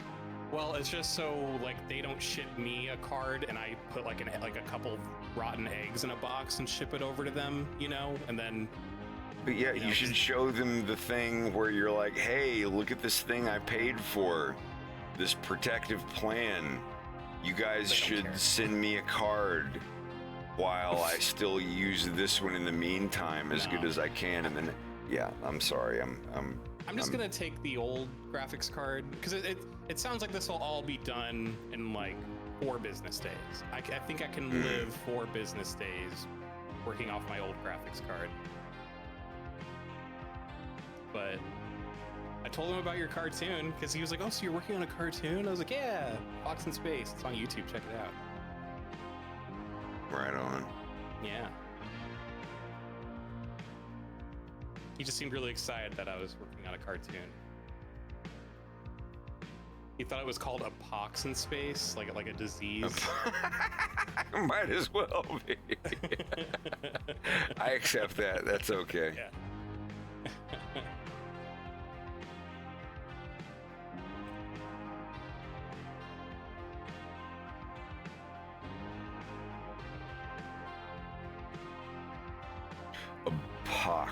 A pox in space! Ye swarthy knave! He had said that since this was bought from Amazon, there's a good chance that it just got jostled during shipping and it just like fucked up the card. Yeah, it happens. Yeah. I was worried he was gonna be like, "If they sorry, can do we're this." and like you hear them fumbling with the script. And he's like, I'm very sorry to hear that, sir. I understand your frustration, but as we have written in your blah, blah, yeah. Well, he technically really could have said, this is an issue with the shipper. You would have to file a claim through USPS or FedEx or whoever shipped it, or file a claim with Amazon. Yeah. They were totally in their legal right to do that, but they were just like, "No, we'll take care of it." But yeah, not to keep dragging it on, but it was great. I'm still very pissed off that you had to deal with that. It's embarrassing when you get a present for someone and like, here's the thing you can call if it ever fucks up, but it's not going to because it's a present that I got you. And then like 5 months later, it's like, yeah, it's fucking up. I got to use that thing. And I feel embarrassed. Well, at least we have it. I mean, you literally would have had no way. That's a good thing. Like if I didn't get that for you and it was doing this, I'd be having an anxiety attack and like kicking a hole in the wall. I fucking hate this shit so much. It's so incompetent now compared to how it used to be. So like hearing that you talk to the people and they went above and beyond, even just a little bit, that's nice to hear. Mm-hmm.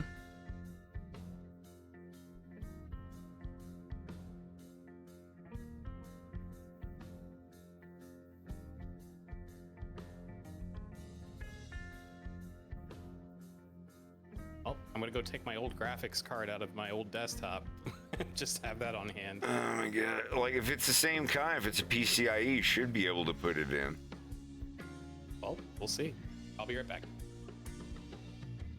I mean, it's gonna fucking suck, but you'll still be able to, I'll still be able to animate.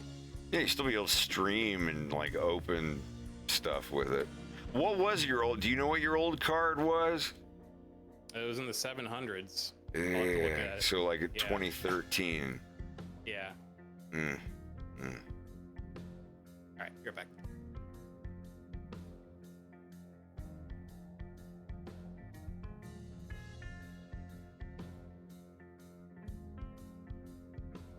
That's so shameful.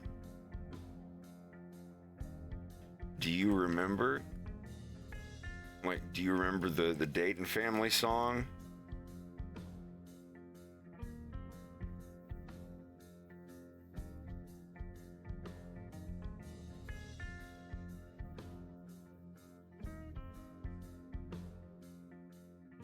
Do they have that on here? Is this actually a thing that you could find?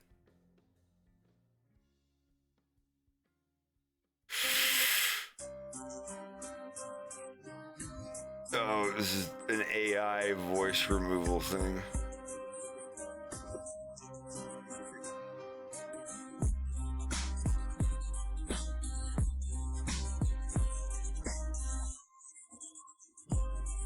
Yeah, that's not what I was looking for. I was looking for... Hey, do you remember when Matt Hinkle started it all?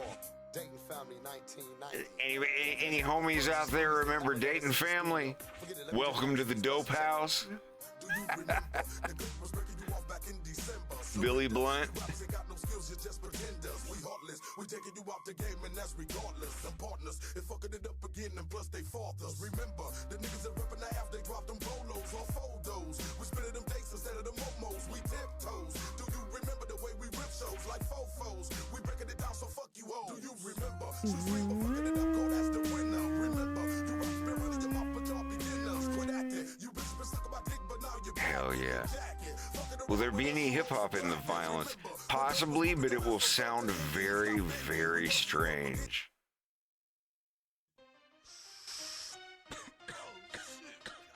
Oh man, yeah, for real. Yeah, let me hit that.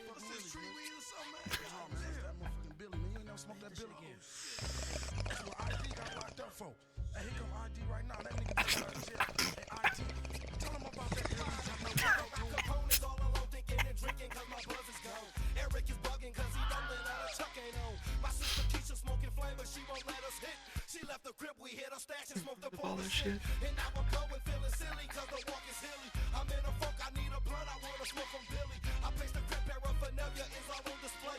You know I'm craving smoking cocktails out the air. So this is where he would be saying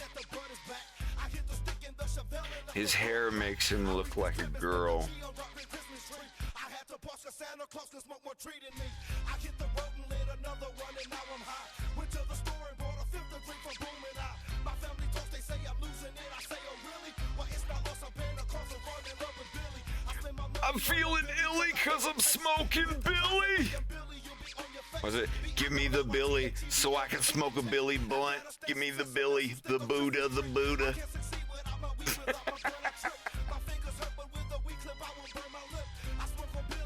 His hair makes him look like a girl. How do you say that? His hair makes him look like a girl.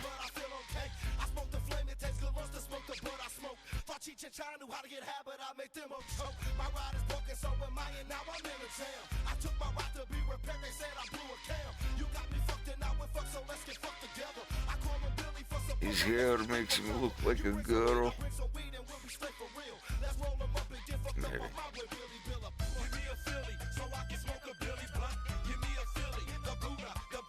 Yo, let me get a Philly and a Swisher.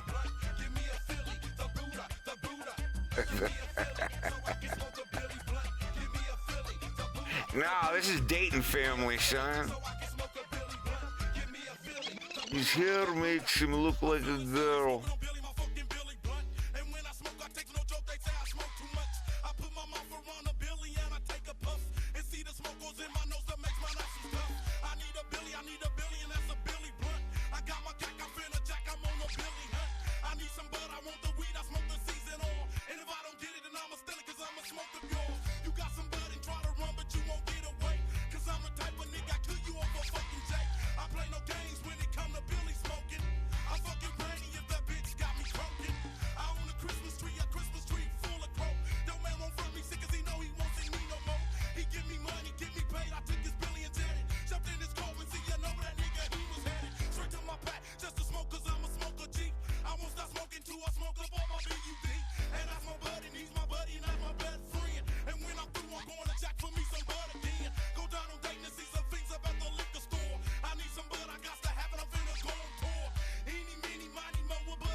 I blew this shit when I was riding around 2002, delivering pizzas for Domino's. Damn. I know, cause I can smell it.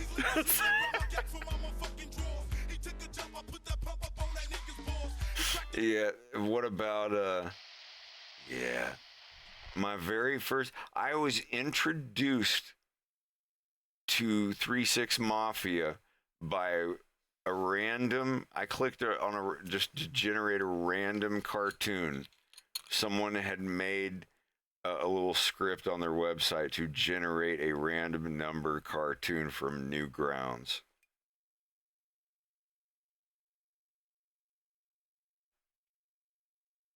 And I clicked one. This was 2001, I think. And the random cartoon that was shown was Triple Six Clubhouse. And I don't think it's still on there, but it was, what's his fucking name? Gary Coleman featuring the Olsen twins in an animated cartoon about the 666 Clubhouse. It was like a tree house in a tree, and it was, you know, like 666 Satan, whatever. Like, you know, 3-6 Mafia. You guys have heard 3-6 Mafia. Sipping on some scissor, sipping on some, like you. But let me find the song. Yeah, no, this is the song. I want to find that. Gary Coleman. I'd love to find the Flash cartoon.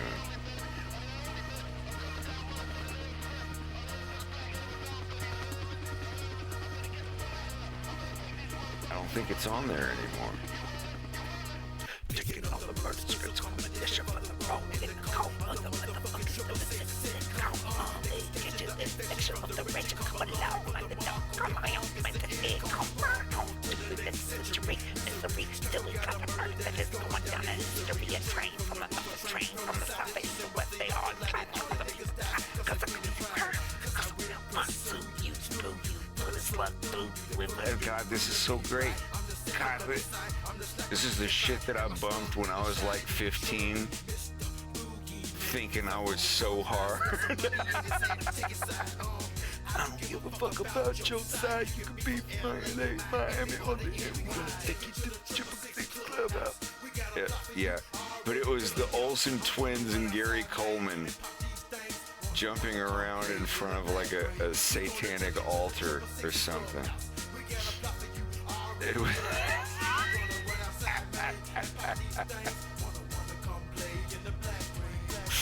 yeah. Hurts it. Do it. Y'all listen on your bed. Nothing on my sleeve, muddy boots, blazing crickets call me crow. Boy, he's back. Crow got a lust for the devilish bust and a 666 crush. And I touch like Malachi, rolling every spike, looking for your ass and we hide with the infrared on Nina's flashing like some fucking disco lights. We gonna cut you into itty bitty parts. Meet me on your side of town where they keep the graveyards. Crushed glass, dead rats, lots of trash, empty shells, cracked cells, city streets, black males found in blood trails. Ain't enough mail for all y'all to prevail, so that we can put to sleep and they smell while they pale, sipping on the salty wine, so you sweet, salty pill. My name is Jericho, bitch, yo, welcome to my club. We gonna take you to the 666 Clubhouse. We got a plot for you already dug out. I was still in high school when that 3-6 album came out. Y'all know, the I can't, you know, obviously I can't say the words, but sippin',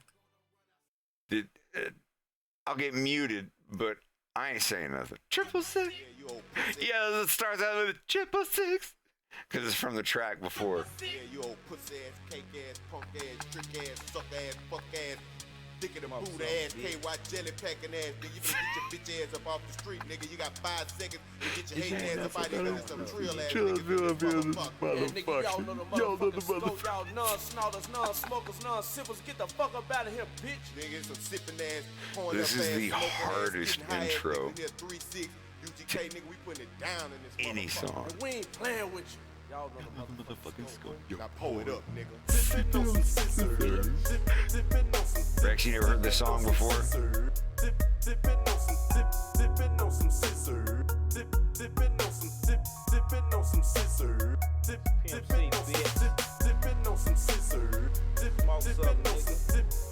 God, it's so hard. This is so hard.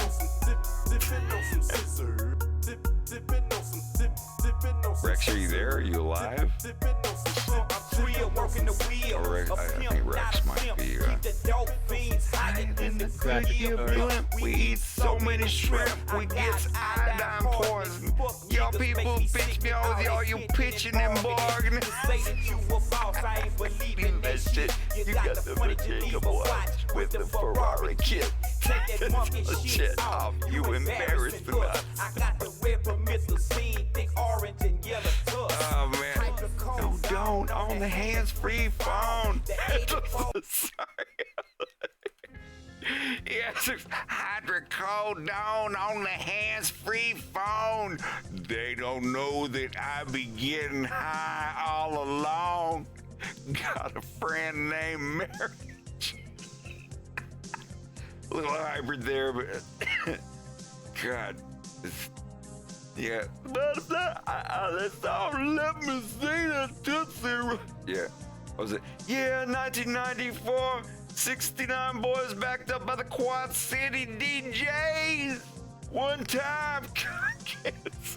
Dude, that was like, I know I made a video of that in like 2002, or 03. But that was all of the rage exactly 10 years before. When I was in 3rd and 4th grade, like 93, 94, like Quad City DJs, 69 boys, like that shit, that was the shit. I never looked or sounded like somebody that would be into that, especially being 8 years old or 9 years old, but like, holy shit. That was a fun time. I really enjoyed that. I'm back See, again. it makes him look like a girl. Mm-hmm. Yeah, so.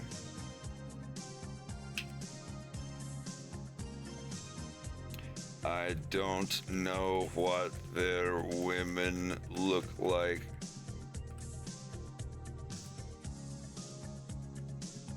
Sorry, I'm at the phase in this where I'm pacing everything. This is a really nice place. His hair makes him look like a girl. I don't know what their women look like. They look a bit like that. Yeah, I'll probably put it here.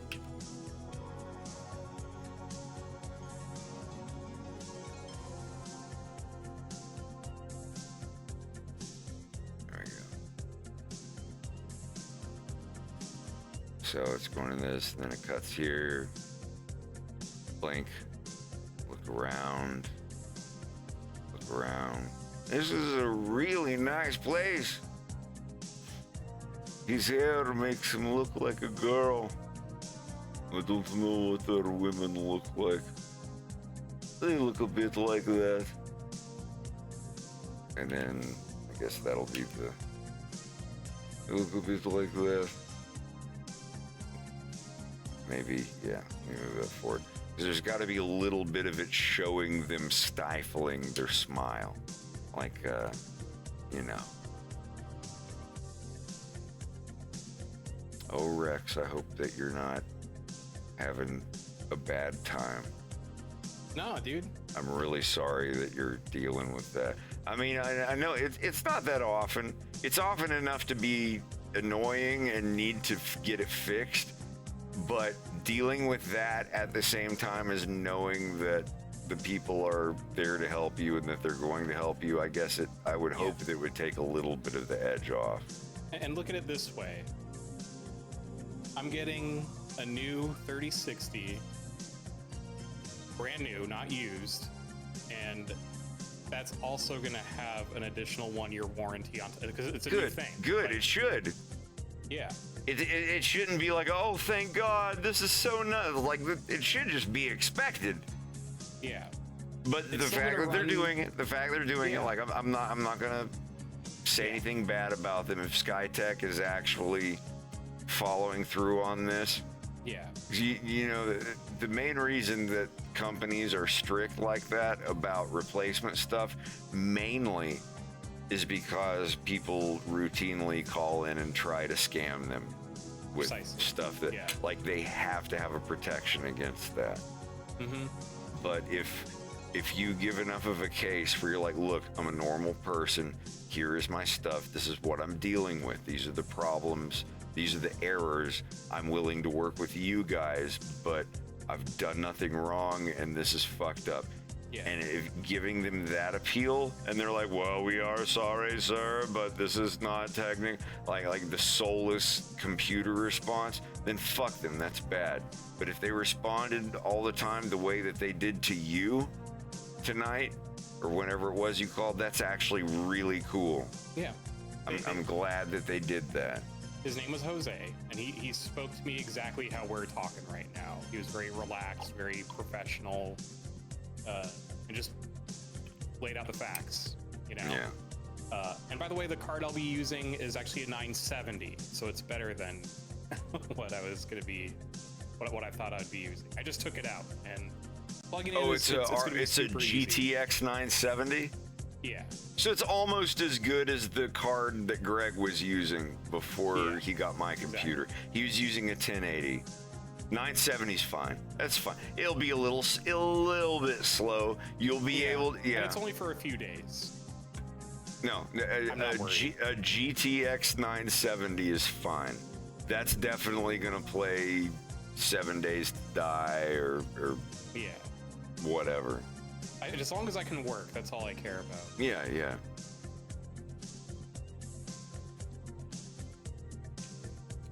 No, that's really good. Mm-hmm. I'm glad. Yeah, 970's good. That's Your mouth isn't moving. There you are. I just went completely deaf in my left ear. Hold on a minute.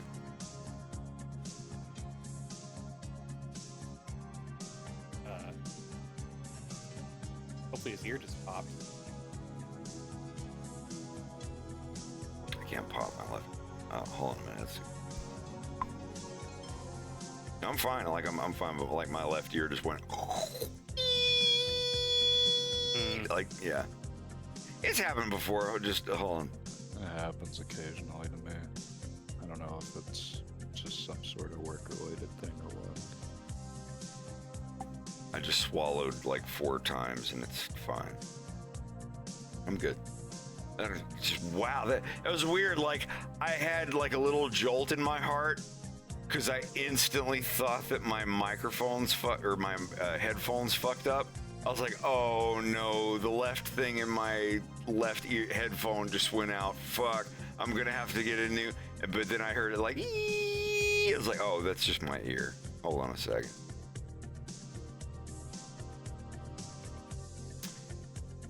Someone fired a pistol right next to my ear when I was about 25.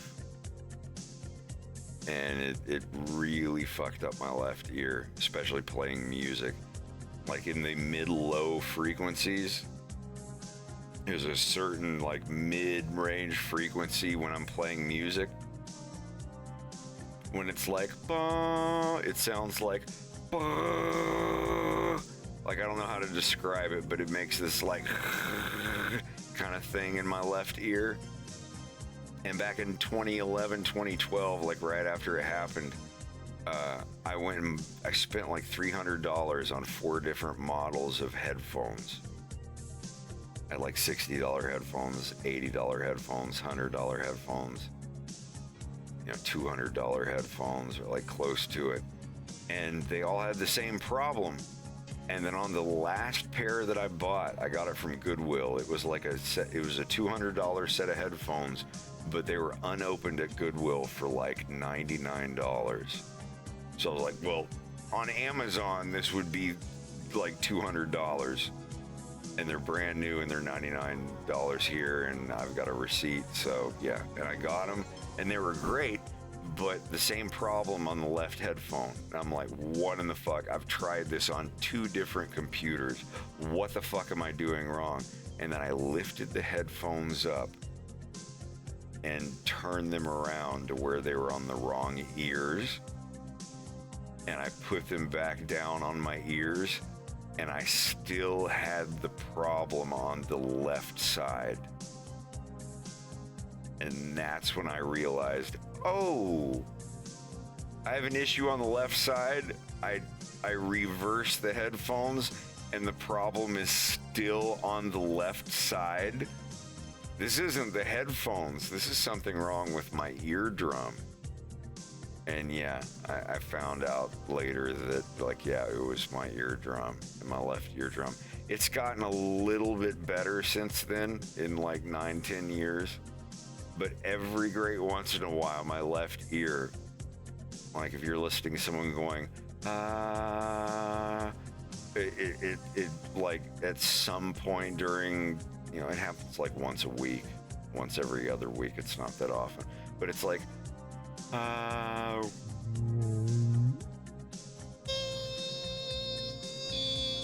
it's just like you hear in your left ear, it's like blah blah blah blah, but like super higher pitched than that. I can't do the proper pitch, and then I have to sit there. Like it lasts for like 10 or 15 minutes, and you swallow and pop your nose, like when you're on a plane and you pinch your nose and blow really hard. Yeah. And it makes your ears go. My left ear can't do that for whatever reason. Anytime I flew on a plane after that gun accident, it was a Springfield 1911, and it was fired about 3 inches from my left ear. And that ear was not good for like a month after that happened. But then after a month or so, like it was fine. But since then, from then, like 15 years later, like every couple days, it'll just go,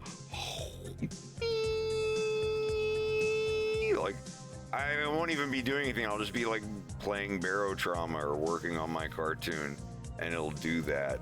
And then after, 10 or 20 minutes, it'll fade away and it'll be fine. It's still weird. It still scares me when it happens. I'm like, oh, my left ear is going down. Oh, wait, no, never mind. It's like I think Bill the thing Burst. I hate most about my own tinnitus is flashbangs in games set it off all the time. Oh, yeah. Like, I'm just like, great, now I'm going to remember that I had that for the next 20 minutes. Yeah. It didn't get a notification that I was live. What's up? Hey, Truant. We're doing good. No one gets my notifications anymore. I don't know. I get a lot of people coming in here being like, "Oh, dude, I didn't know you were live. I got the notification, and you've been live for 2.5 hours." It's a Twitch-wide thing, and it's been like that for over half a decade. Yeah, I don't know what the deal is. I mentioned it to Laughing once, and he said that he's had to deal with that quite a bit before. I think it was Laughing.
Oh, you dipping?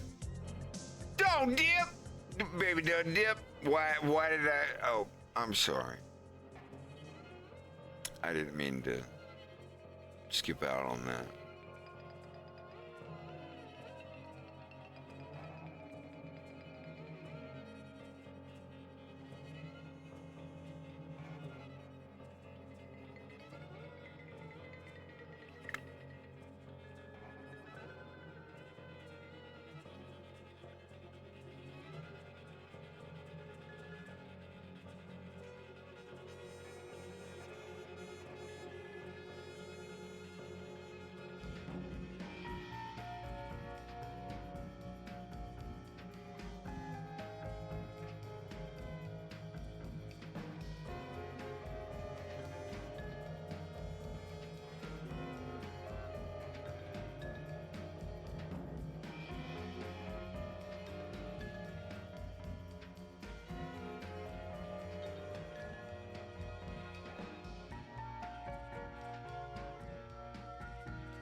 So apparently, fruit flies, when they see another dead fruit fly, it causes them to rapidly age and then die.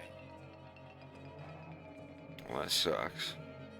Yeah, and so scientists, and it has to be the same exact like species. If it's like a different species of fly, it's not a big deal.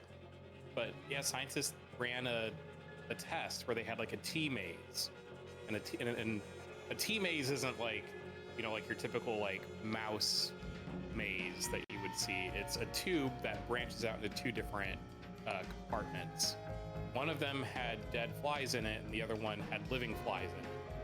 And once the flies noticed that one of the sections had the dead flies, they immediately flew over to the other side. And they both had to see and smell the dead fly for this reaction to occur. And it wasn't immediate. Like, they didn't immediately die.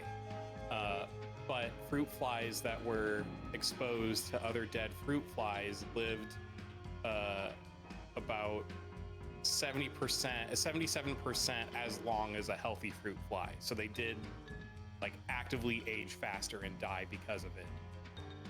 It's insane. That's weird. Sorry, I just watched a video about it.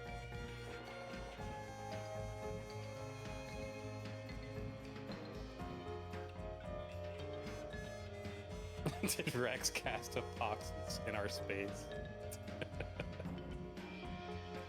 I did just watch SciShow.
want to check out upstairs. Привет, адмирал! 80! Как вы себя чувствуете? Как дела? Да, точно. Точно. Дайте мне минуту, пожалуйста. Я буду вернуться. I'll be right back.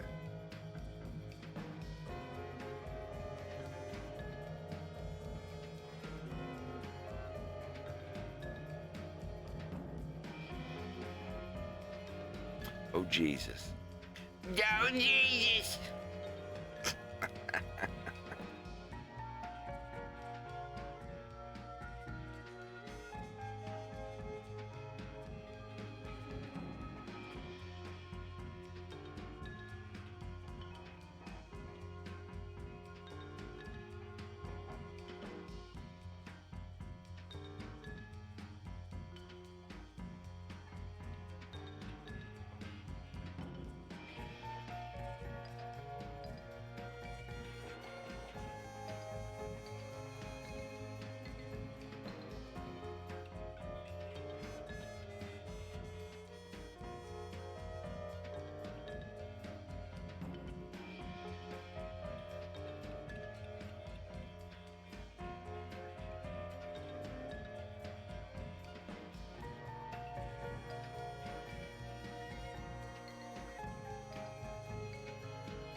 you get your problem fixed very soon.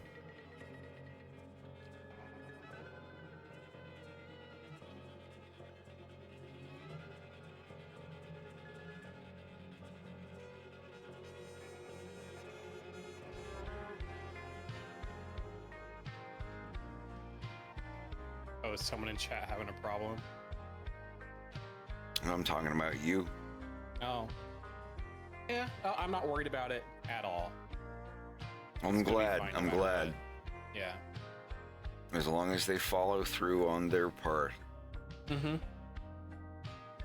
I mean, it's not like your computer is 100% busted. If you had to, for the next month or whatever, you could still do what you're doing. Yeah. Just at a slightly lower frame rate.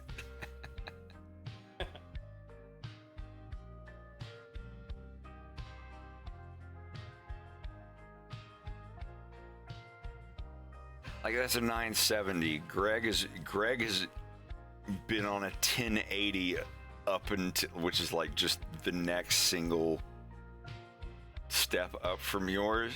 He's been on a 1080 up until like 2 or 3 weeks ago. Mm-hmm.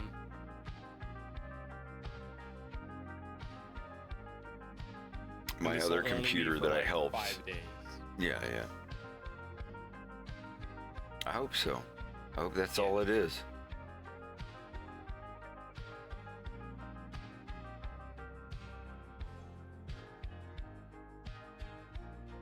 This is a really nice place. His hair makes him look like a girl. I don't understand. They look a bit like that. Okay. They look a bit like that. I think it needs to be a little sooner than that.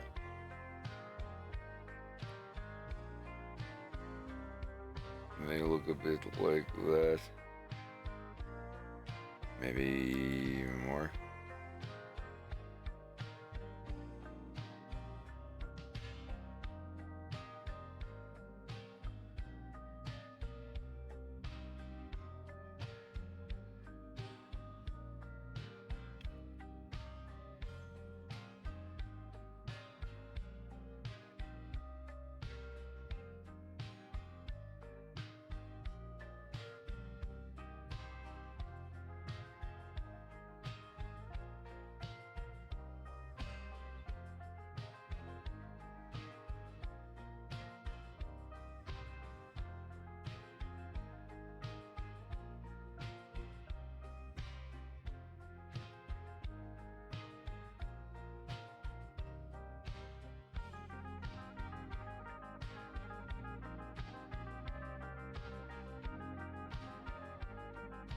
Yeah, sorry, I'm still pacing this. He looks around.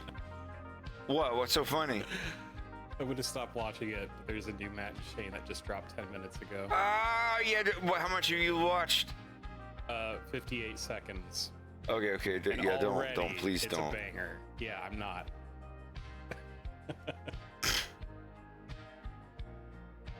It's going to be good.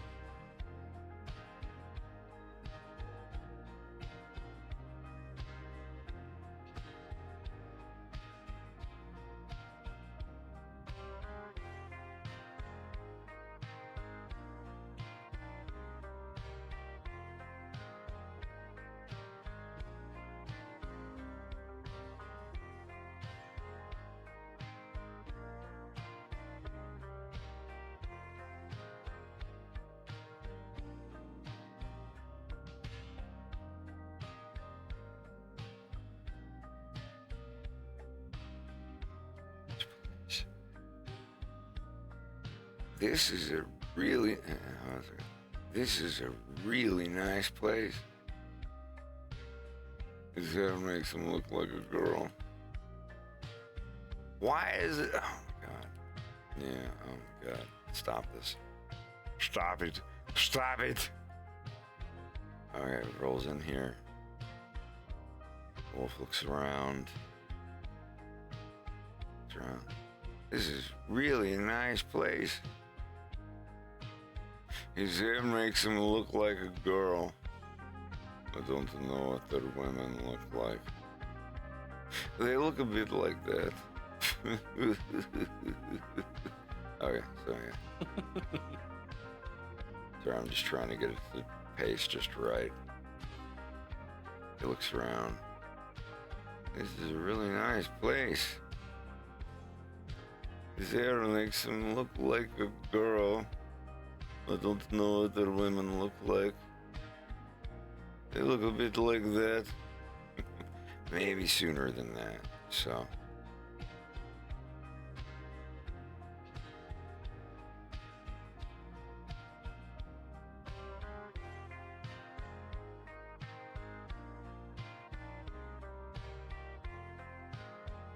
Yeah, let's look at that. He turns around.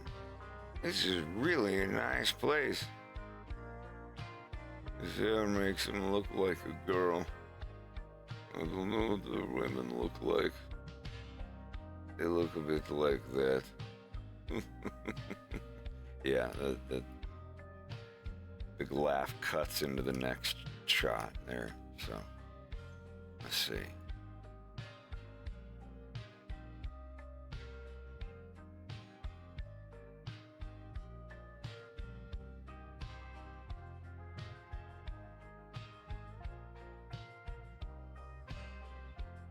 Oh, jeez. None of this stuff is going to need to be in here.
I'll be right back.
My brand.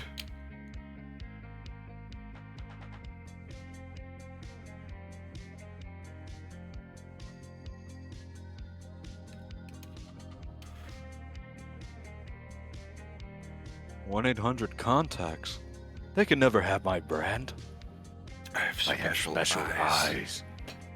Look with your special eyes. My brand. My brand. My brand.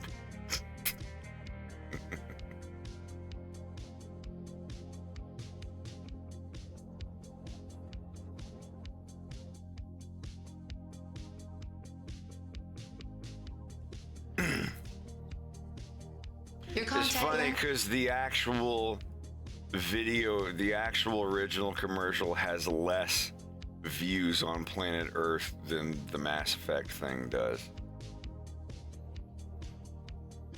I think that's one of the very first examples of... can I still find that? I do have it.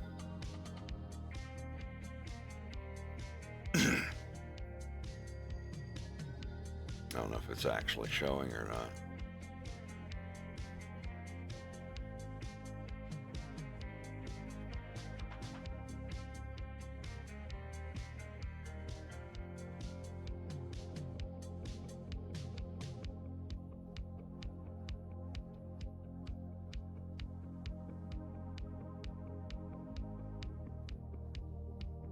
There you go.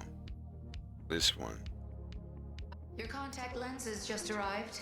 1-800-CONTACTS. They can't have my brand. I have special eyes. Look with your special eyes. My brand. Your contact lenses just arrived. 1-800-CONTACTS. They can't have my brand. I have special eyes. Look with your special eyes. My brand. Your contact lenses just arrived. 1-800-CONTACTS. They can't have my brand. I have special eyes. Look with your special eyes. My brand.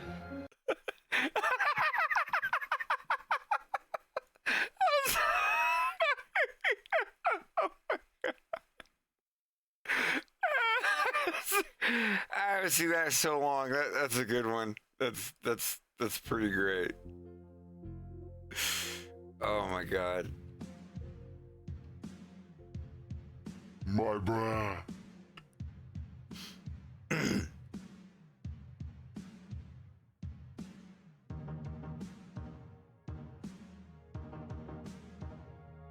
All right, let's look here.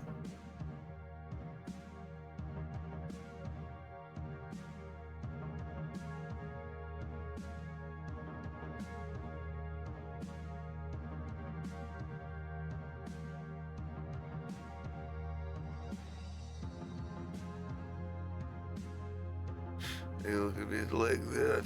Yeah. So what is it over here? Shot 2. Wolf looking around. This is a really nice place. You see how it makes him look like a girl? I don't know what other women look like. They look a bit like that. Okay. They look a bit like that. Yeah, right here, so it would be maybe 4 more frames on the... Yeah.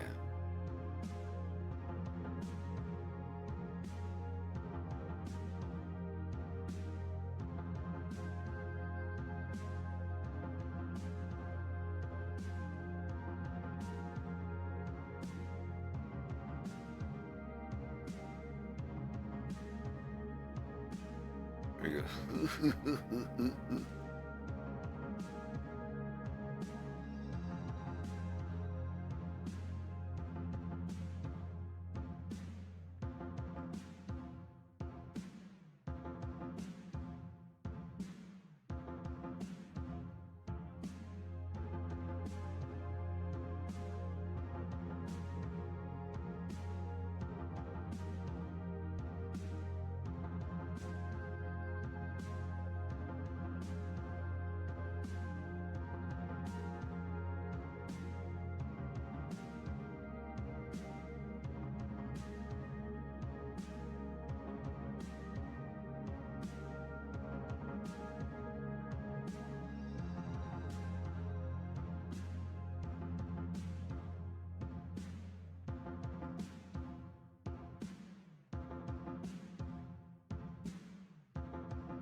My brother. Yeah, got it. Haven't heard that in so long.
It makes me look like a girl. What does it really look like? They look a bit like that.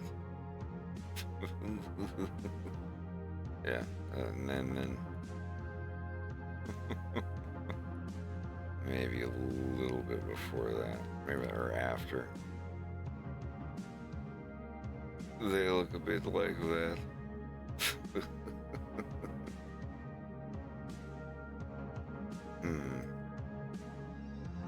It's so difficult to get it paced just right.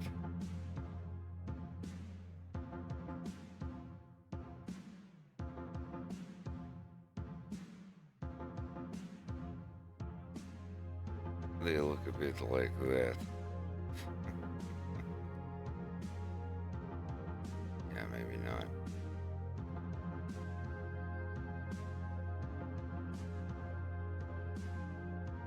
They look a bit like that. Yeah, that works.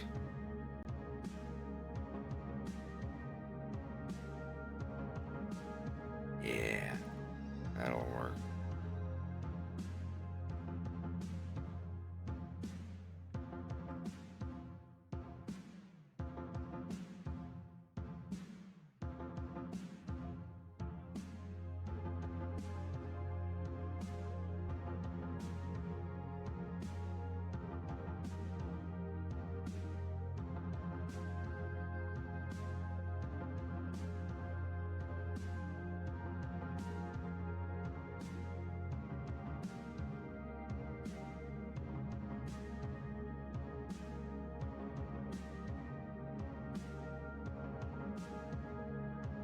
That looks good.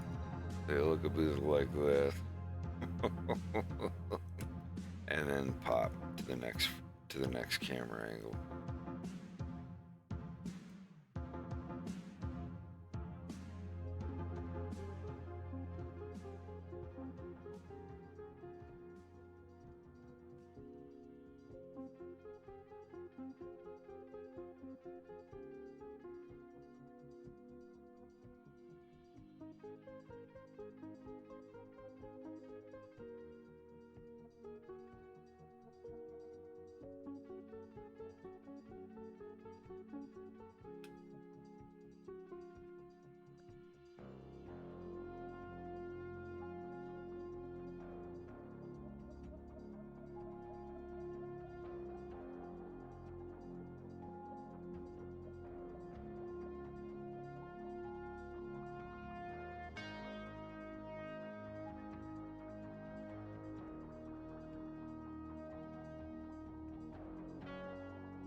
I would really like the next time that you all show up for us to go through Symphony of the Night. That'd be fun. Yeah.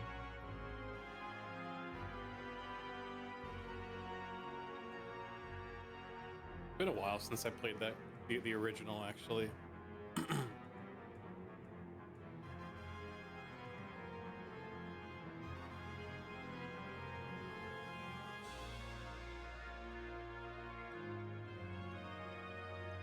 Got you thinking about it. I'm just listening to the soundtrack now.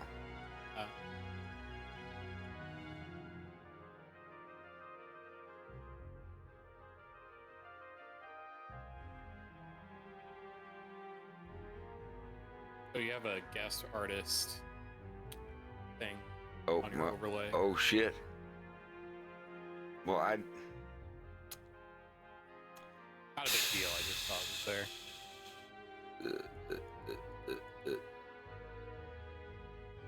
Well, it's in the folder. Why is it showing? Why is it even showing up? Oh fuck! That's not on the. God damn it.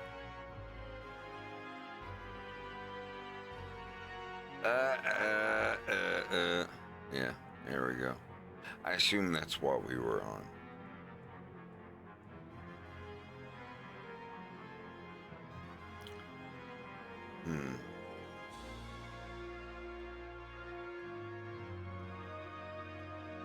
Okay, got my shipping label. Good, good, good. At least you have a loaner until you get the good one back. Yeah.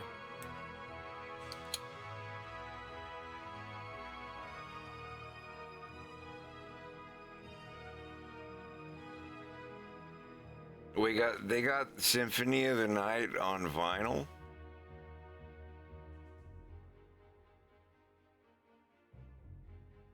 No way.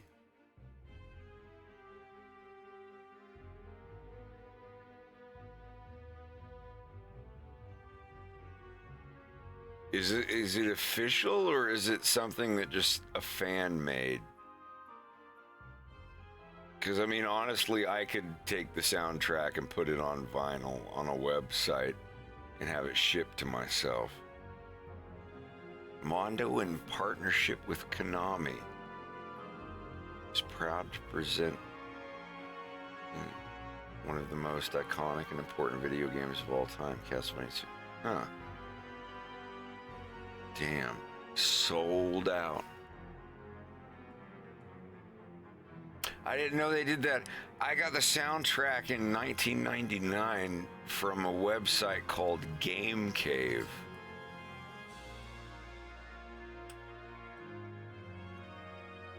Ah, there it is on eBay for $200 fucking dollars. God damn.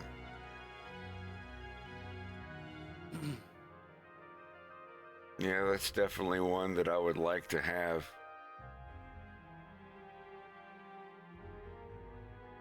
Damn it.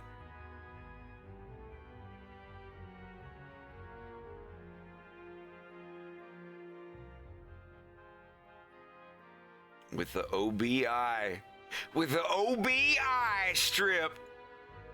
You know when you get a vinyl from Japan and it's got that little, like, paper loop on the left side of it?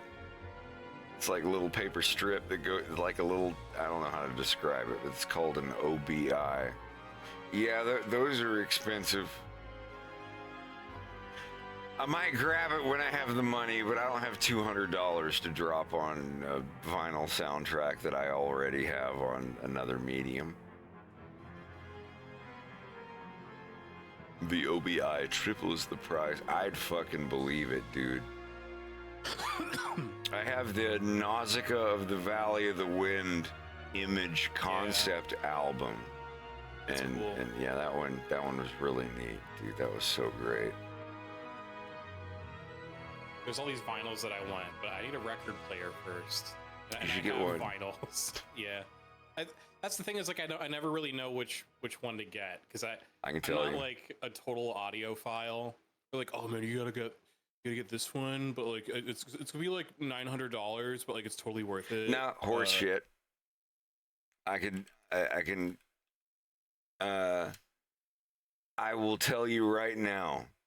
Like, you tell me how much money you want to spend on a turntable, and as long as it's over $150, you'll be fine. Mm-hmm. You want the $200? Well, this is on the Canadian website. So what I would recommend, if you have like, you know, $200 and something dollars to spend on one, would you be willing to spend $250 on a record player? Would you be willing to spend $150 on a record player? I haven't really given it that much thought. I mean, yeah. Well, this here, I'll send you one now. Mine was the version of this one that's like $100 more. Oh, okay. That's one. I think this is the one I have. Oh, and this is in Canadian dollars too. Yeah. Okay. Well, here, just hold on a minute.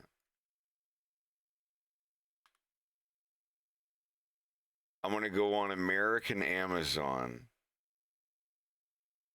Yeah, this one is this one's $200 US, I guess. I'll put it on here. This is a good one. Like, honestly, I vouch for Audio-Technica's vinyl. Like the one. Yeah, I don't know brand. which one I have, but they have a $150 model, they have a $200 model, they have a $300 model, they have a $400 like whatever little extra features and quality of whatever. Like, if you get an Audio-Technica vinyl player that's over $150, you're good. If you go on there and get one, and they're like, oh, it's the $39 suitcase record player. Like, it's gonna be fart garbage. Yeah. You get an Audio-Technica that's at least $150 or better, I 100% guarantee you will be satisfied with it. Okay. Like, mine was like $200 something dollars. I can't remember. I think Greg got it for me. But it's one of those models that I just linked. Like, if it was like I said, it was like the 200 something whatever. Like, it was around there. But as long as you don't get like the little $40 record player, let me find one. Yeah, the ones that you see at Ross or something.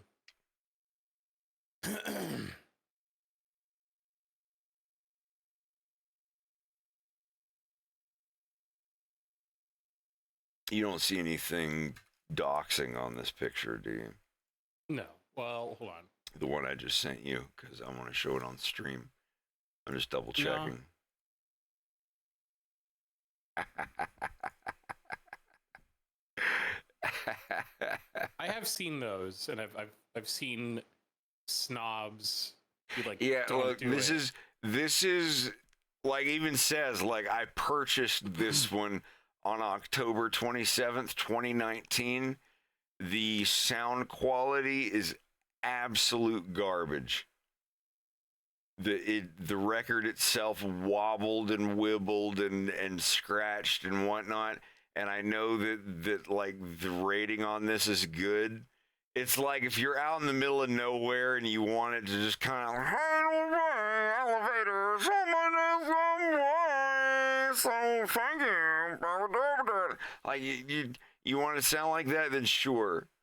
But like the one I got, the potentiometers were shitty. Don't buy this. Do not buy this one. Like this kind of stuff, no. I like as it shows there, I bought it and I was not happy with it. I purchased it. It's like, no. Like if it's something you're like, you know, you're out at the beach and you're like, hey, I bought some records. Let's listen to some or whatever. Then yeah, sure, go for it. But if you're at home and you have a vinyl collection and you want something that's really nice, here, I want to, like, and like I said, you want something that's good, like the Sigma Male, like, Huey Lewis and the News released the high quality quantified album on vinyl when quadraphonic 4-channel stereo. Like, you want something good like that, get something like this. Like, I think this is Canadian dollars, but like Audio Technica has a model of this specific vinyl player at $100, $150, $200, $250. Like, they add little features and things at every $50 or $100 multiple of it. And mine was like $150 or $250. And it's worth it. They're good. Like that's a real one. Look up Audio Technica. I'm not being paid by them to tell you this. I'm telling you after buying a shitty, highly rated Amazon product. No, everybody rates this. It's like, yeah, because they don't know that records can sound as good as they're supposed to. And you get one on there and it's, and they're like, oh, that's how it's supposed to sound. It's a record. It's old. It's like, no, that shit can sound. You can have 4 different channels. You can have like full stereo, and it's great. And you're like, oh, it's vintage. It sounds vintage. Like, no, for $35, sure. That's great. If you're one of those people that wants to pay $35 for a record player, then yeah, go ahead and get that one. If you're starting to collect vinyl records and you're like, I want a record player that I can plug into my computer, and that's another thing. Like the ones that I recommended there, they do Bluetooth. And they do the RCA. You can like wire them into your audio interface with the right cables and stuff that come separately. You can do that if you want. But if you just want something that you can put a record on and it's or whatever, then yeah, like spend $35 and get the one in the case. But I strongly recommend against it. Y'all heard the one that I had here.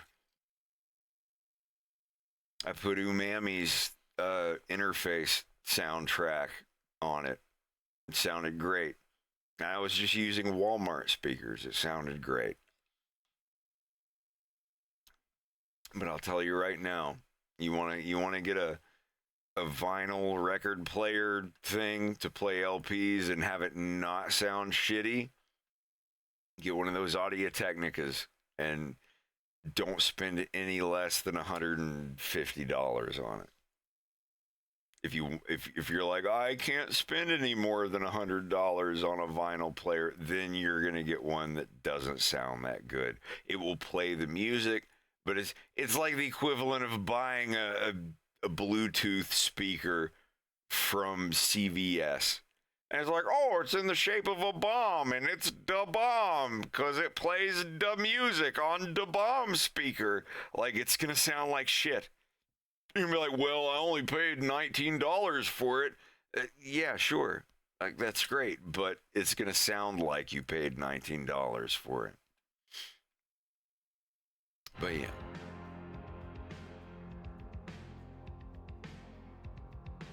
I'm going to have so much work for y'all to do.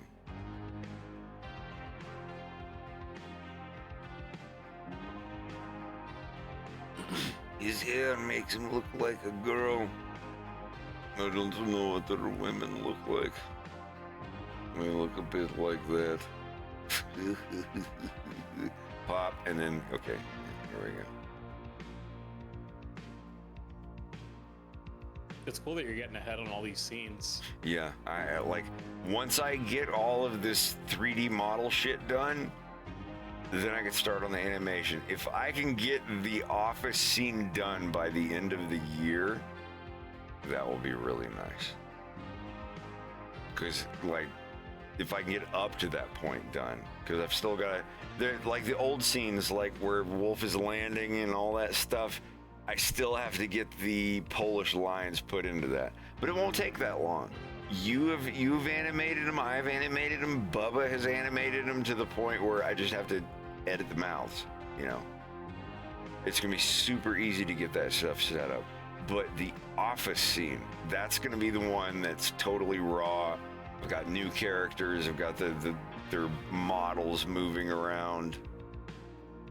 I can't wait. Because it's gonna be these guys,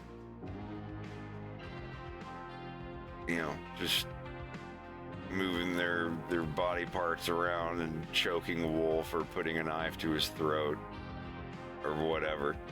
But if I can get that scene done before Christmas, which is possible, I mean, it's only August now, I think I'll get all of these set up, ready to be set up by the end of August. And then if September, October, and November, I can get the office scene completely done and the Polish voice actors' lines recorded and transferred to me, that would be really nice to get to New Year's and be like, hey, I started this in April, so April, May, June, July, August, September, October, November.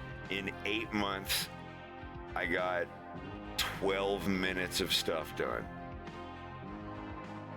Like all the people, like when episode 2 is uploaded, they're like, great, can't wait until episode 3 comes in the year 3049. Oh, yeah, it's like, all right, dude. Those same people like, you're never gonna finish this. You're never gonna finish this. It's never gonna get finished. And then I finish it, and I was like, there, I kept my promise. It's 40 fucking minutes long, and I finished it. And they look at it and they're like, okay, you finished it, but what? We're gonna get the next one in what, 12 years? Like you can't make these people happy. Even if I said, you know, like, hey, I've got half of it done. There's 20 minutes done in 2 years, and another year it'll be 30 minutes and it'll be done. It's still too long to put. Like, yeah. You can't get caught up on that. And it sounds like Joe Grant. Every time I do that voice, it sounds like Joe. Like, I think that's way too long to do a cartoon. You're taking way too long, Frederick Fox. I agree.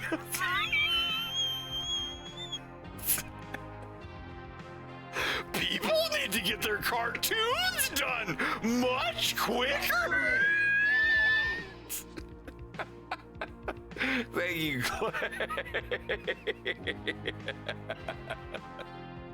I know people know it takes Red Rooster time to plant, cut, and harvest and bake the wheat. I'm 100% the little Red Rooster. I can understand. It's all right. Oh! Now I'm inexplicably inflating again! How embarrassing. But yeah, like this one here, episode 2, the first 20 minutes took 4 years, and then when I switched over to Blender, the last 20 minutes took 2 years. And I'm not Tails. I'm my original character, Blails. People need to get their facts straight.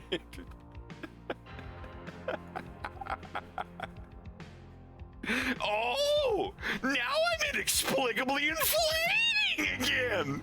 How embarrassing.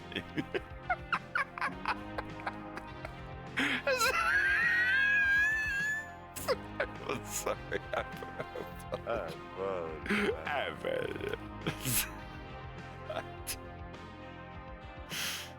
What? I fucked up.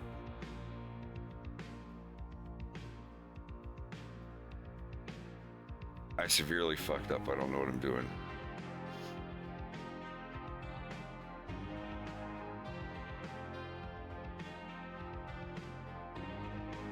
Not since the last war. Don't you get it? I'm not my original character, Bluckles. I'm the actual Knuckles stuck in the real world. Hey man, you need to take a break. Rex, you don't know what I'm talking about? Please tell me you've. Oh yeah, I know. Okay. I was. Jesus Christ. I guess I just forgot or didn't remember that. Not since the last war.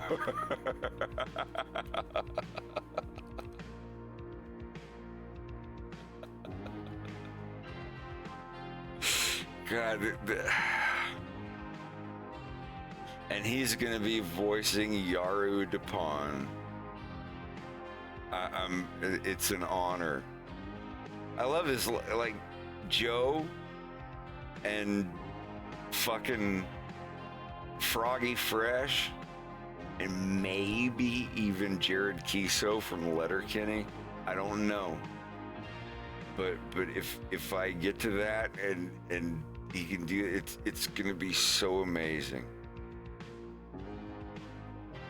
I really think that's gonna be super awesome.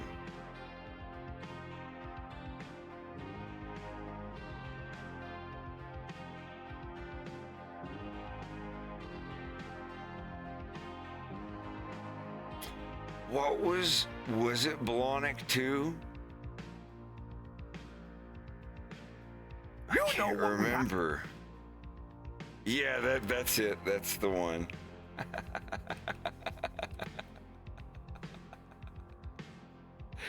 Hell yeah.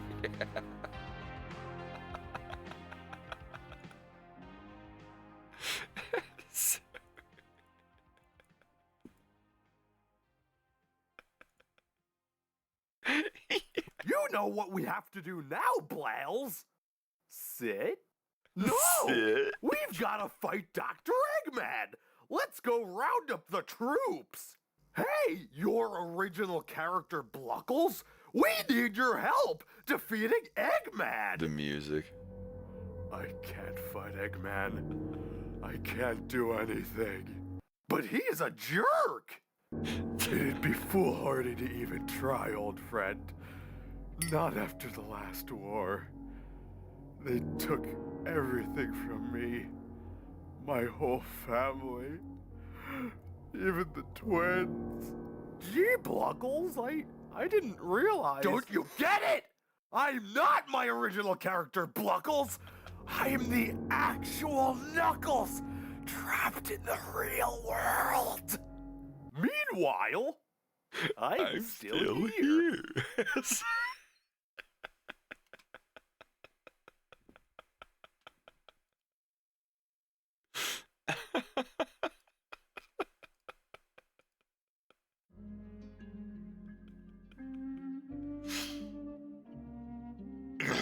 Yeah, I would pay money if Joe did a dub of the Sonic movie, but with him doing this stuff, 100%.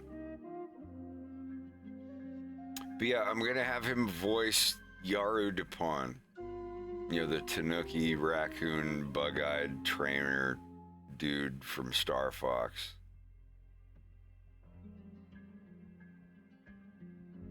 And it's not gonna be a goofy, wise. I mean, like, hey, Slippy, what? I like listening to his streams and just like what his normal voice sounds like. It's gonna be an engineer character that's complaining about, you know, stuff that's fucked up or whatever. But yeah, Joe, he like I talk to him every now and then. We're buddies on Discord or whatever. I'll hop in his streams. But I asked him if he would do a voice for episode 3, and I told him there's going to be a part in the second half of episode 3 where the Sargasso Lounge, the power generators go out, and the only engineers aboard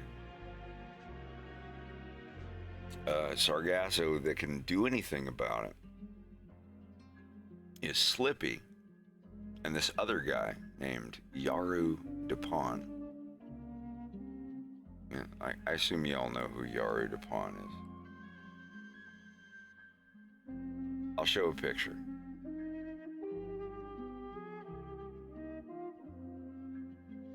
See the little dude that... This dude, look at the stream. Star Fox 64 training. Look at the stream. This guy. I'm going to design him. He's not just going to be like, oh, press the circle button to regain your strength while I torture you. Can you take one more suffering? Try again. Like no, he's going to be an engineer guy that Slippy talks to. Joe and my buddy Kai are going to be voicing Yara Dupont and, hey, Adam. I wouldn't mind having Adam voice an extra character in episode 3 if I could find one. But yeah, Joe, like the guy who does the Blonic cartoon and whatnot. Like he's gonna voice that engineer, and most of his lines he's going to be talking to Slippy while they're fixing the shield generator. I'm really looking forward to that.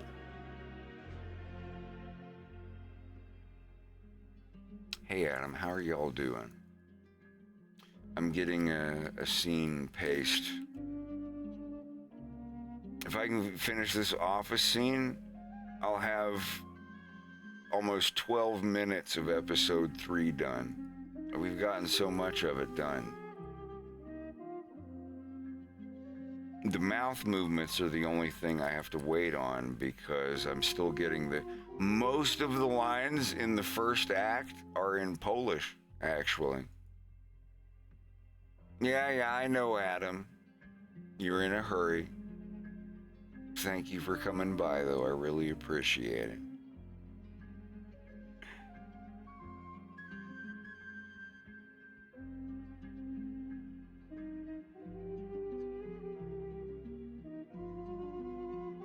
But yeah, when I finish the next scene, the office scene,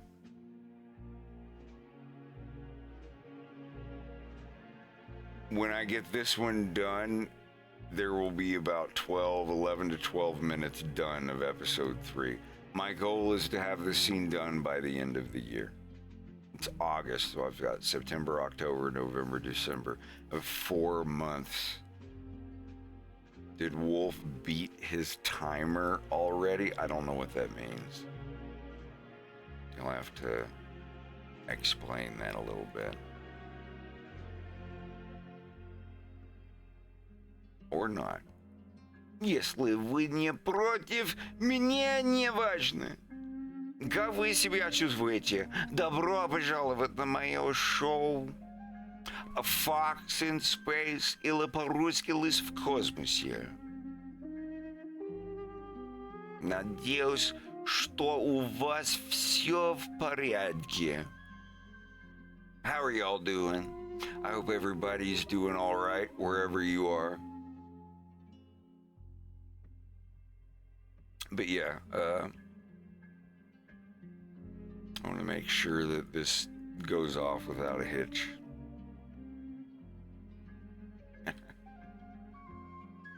There's going to be so much fan art of Wolf and all of these rough lizard guy individuals.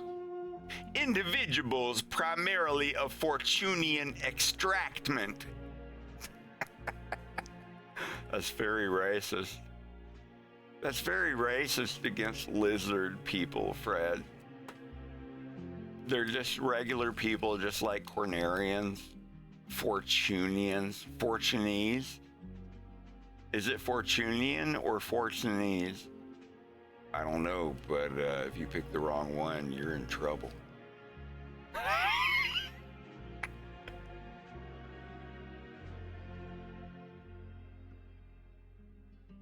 But yeah, I've got all of the scenes animation done for the most part, except for Wolf eating the bug and the lizard guy giggling at Wolf looking like a girl. Yeah, everything's set up.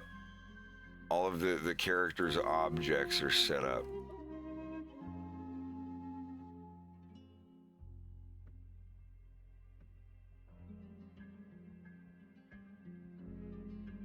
So are you Fortunian or Macbethian? I'm from Venom. I'm on Venoma City border, you idiot. So, are you Fortunian or Macbethian?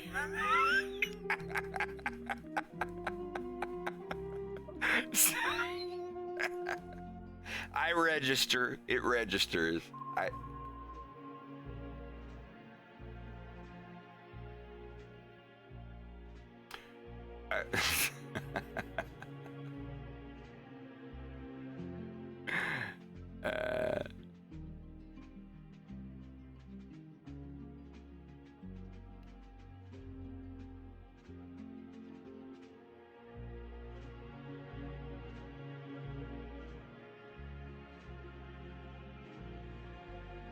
Yeah, this is going to be a lot of fun.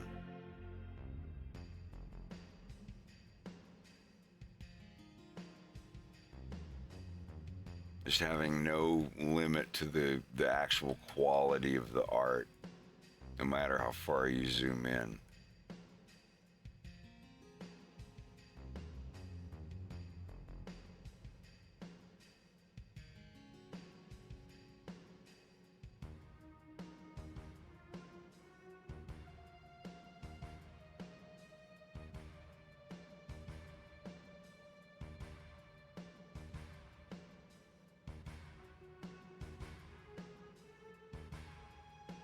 And there will be like little things on the desk, and like up here on the wall there'll be posters and stuff sitting on the shelf and all that. Pictures on the wall, maybe other benches here and whatnot, ashtrays on either side. Like there'll be more, but I just want any Easter eggs. I'm not really an Easter egg guy. I like references. Like if there's if I make a monitor, like a screen, it's like on Yanush's desk. We got a monitor here, and then the keyboard with all the keys on it and everything. And it's like, oh, I need a label here on the side. What am I gonna do? I'll zoom in on that label, and it's like, okay, I need a serial number. Then I'll look up, the Star Fox Super FX chip, and see what serial number was on the Super FX chip, and be like, oh, it's 0691347. I'll go on there and be like, okay, 0691347, and put it on the thing. And then a year later, someone will see the cartoon and be like, oh, I saw it. It had 0691347 like on the thing. And that's the actual serial number of the blah, blah, blah. Like, yeah, like, sure. But I don't go out of my way. It's, I don't go like up to the shelf and be like, oh, hey, I should put Crystal up here with her magic thing, or I should put the Andros face with the mouth and blah blah blah, and people will see it and be like, oh, those are from the video game. It's like, no, I'm looking more like, okay, this lizard guy is Polish, and if this is on some other planet where it's not Poland, but it's still kind of a Polish heritage sort of thing, You know, I could put some stuff on his desk that might reference Poland, or like these cups. I'm gonna change these cups to something else that looks more Polish or whatever as far as a culture. But like Easter eggs, where it's like, oh, the back of this chair has, you know, a thing written on it, and that's a quote from Starfire. Like, yeah, it's got to work. It's got to actually like be in the world. Like the big reference I did to the Nintendo Power thing with the Sega guy and the Sony guy. Like, yeah, that was. I wouldn't call that an Easter egg though. It's a huge reference, but I still manipulated their dialogue to where it referenced the plot and what was going on in it, I guess. I don't know.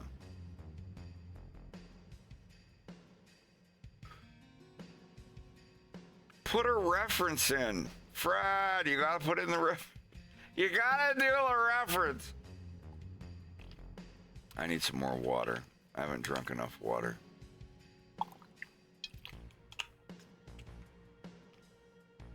But you know, like references to my old, very subtle, very subtle. Like here, like where Wolf is riding in the car, and they're all talking in Polish, and Wolf has no idea what they're saying, and goes through. He says something here that is slightly. Like, he's like, hey, is Yanush gonna be there when we get there? And he's like, who all's gonna be there when we get there? And he's like, you guys can't understand a single word I'm saying, can you? And they just continue talking to each other in Polish while Wolf just kind of deals with it.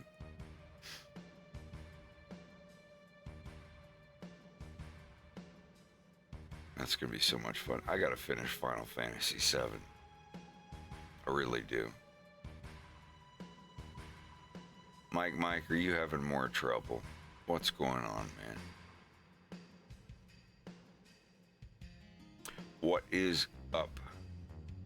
Why are you not feeling good?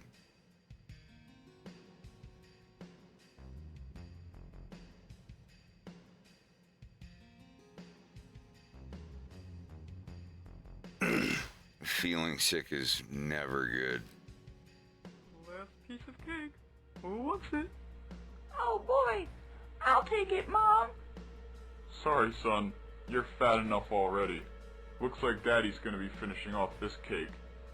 But Dad, it's my birthday. Well, if you want it that bad, looks like you'll have to kill me for it. Let's see what you got, sport. Come on, Tiger, show Daddy. Stop it, you're tickling me. Come on, Grandma, you like better than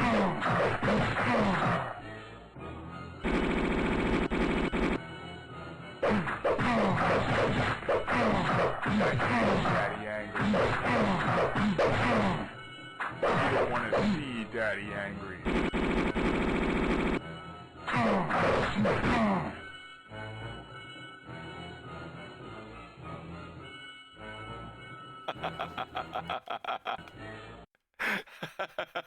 Daddy's gonna have to take off his belt.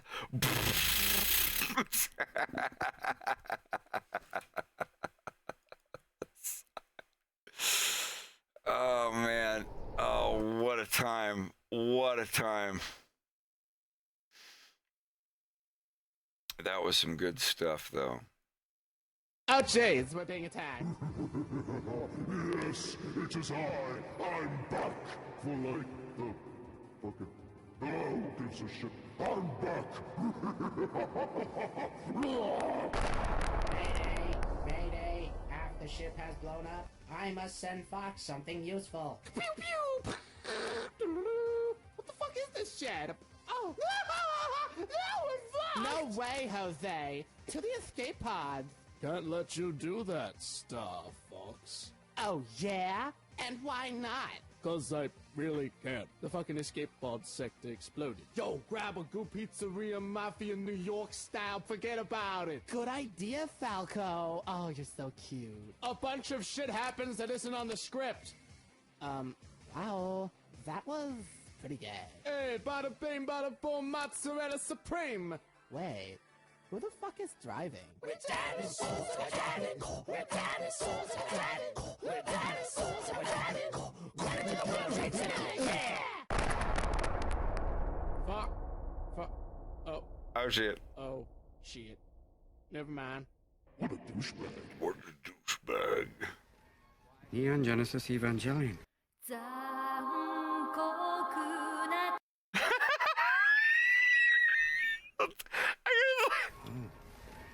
Neon Genesis Evangelion.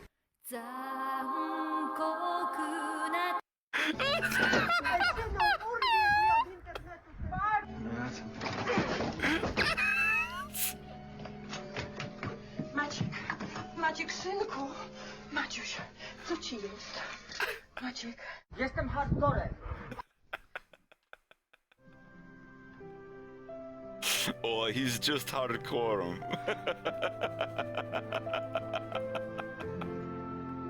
Yes.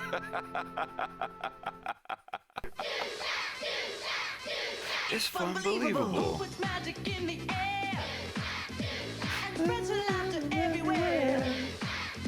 She's the one with fun and games. It's not a shouting name. She'll treat you like a special friend and make the whole world smile again. It's quite a task. Tomorrow morning at 8 on FAM TV.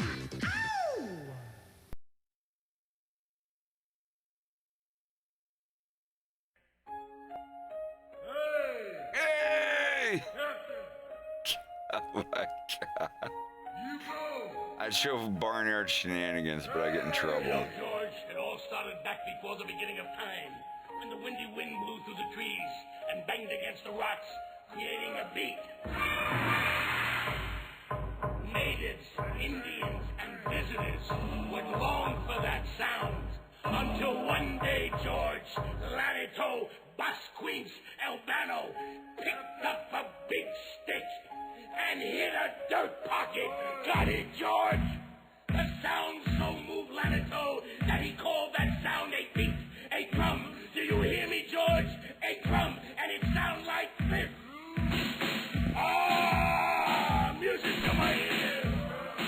And the natives were chanting, Hoya, Hoya, Mino Sono, Hoya, Hoya, Mino Sono, which means turn down, me one solo.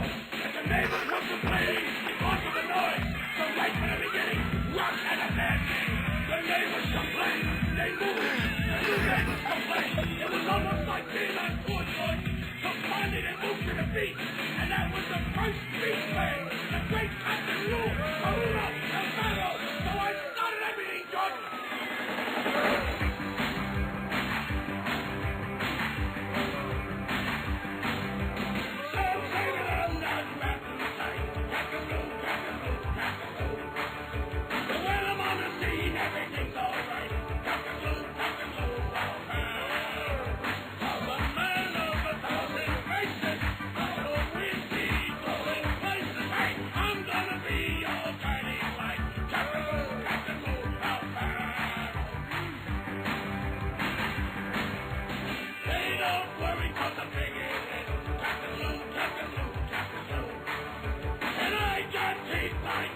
history of rock and roll with Captain Lou Albano. What about you, Vince? Oh, that man can sing as well as eat. I'll tell you what, it didn't sound to me like he was strumming the rubber bands. It sounded like he was chewing on them.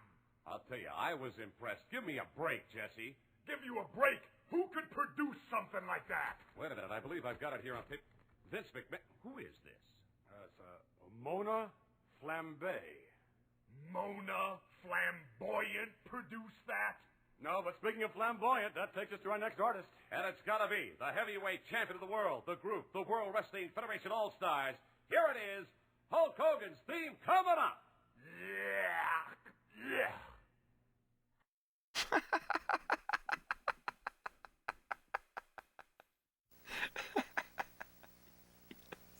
Your community access station west of the red, VPW Channel 11. Oh, God, this is all so great.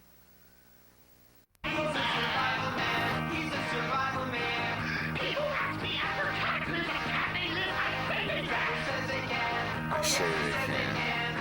Don't think you have to worry. No need to worry. No need to be upset. No need to be upset. If you're ever in need of food, you can eat your pants. I say, oh myself, I have no one to thank. No one gets in my way when they see me in my armor tank. But it's all right. I do what I can. I am a survival man.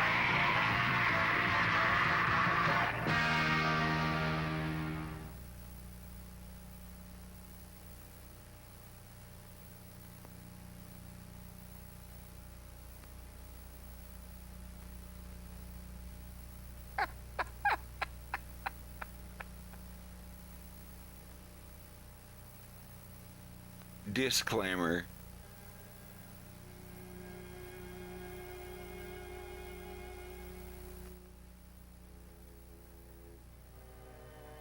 Man.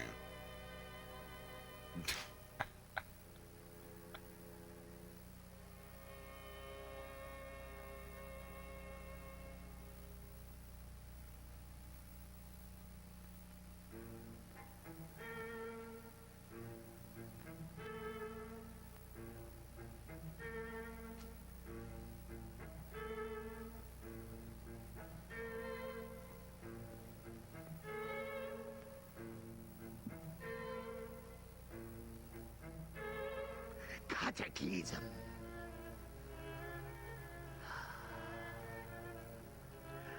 Cataclysm. Preparation is the key to surviving cataclysm.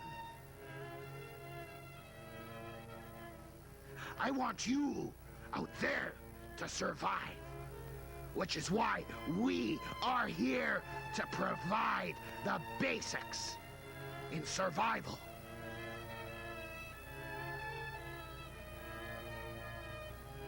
Perhaps, Reed Manning, you could shed some light on pre-cataclysmic preparation. First of all, I have to say that you'd have to be pretty stupid not to want to survive and live in that beautiful radiated Garden of Eden that we'll be living in after cataclysm. But it's only going to be that beautiful if you do prepare. A lot of people think they can take a couple of hundred gold Krugerrand, throw it in a sock, and they're prepared. But let me tell you something, buddy. You can have all the gold in the world, but you can't eat it after cataclysm. And all that gold is not going to buy you freeze-dried wheat, freeze-dried ice cream, freeze-dried chips, freeze-dried pop, all the kind of freeze-dried foods that you need. In order to survive! Absolutely. To survive, you need plenty of freeze-dried food. And the fact is, if you're not prepared, you're not going to be happy because you're going to be covered in sores. You're going to be a mutant. You know, there's not enough time to prepare, and there's no use in putting it off. Whether it's stacking all your canned goods and freeze-dried food correctly on the shelves, heaviest on the bottom, lightest on top, or whether it's putting that extra added touch like camouflage curtains up on the makeshift windows in your shelter. It's all very important. The aesthetics are very important too. I think, you know, posters like Smokey and the Bandit posters, or you know, pictures of scantily clothed women. Those really add to a shelter. It makes a heck of a difference. Because after Cataclysm, you will be in your fallout shelter for a period of 5 years. That will be enough, I think, because when the bombs drop, there will be radiation, and radiation creates mutation.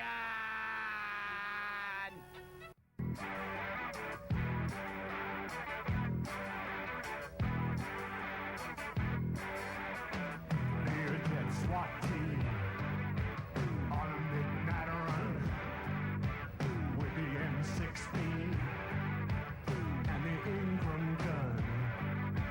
We parachute in, we parachute out, death from above. We're screaming now.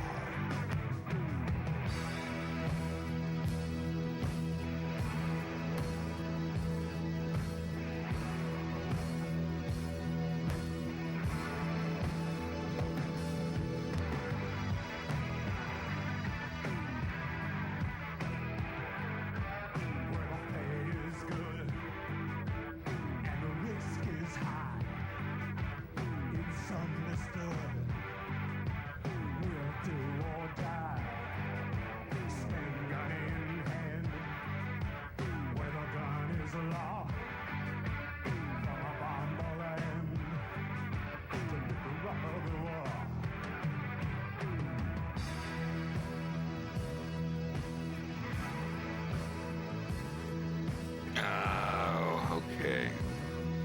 Yes, something I want to say. Trevor, you may have noticed, I'm reading a comic book here. Oh, it's disgusting. I mean, there's a whole comic book dedicated to mutants. Can you believe it? A whole comic book dedicated to mutants. It's the X-Men. Kids read this. It's the best-selling comic on the market. Kids are reading this, and they want to be mutants.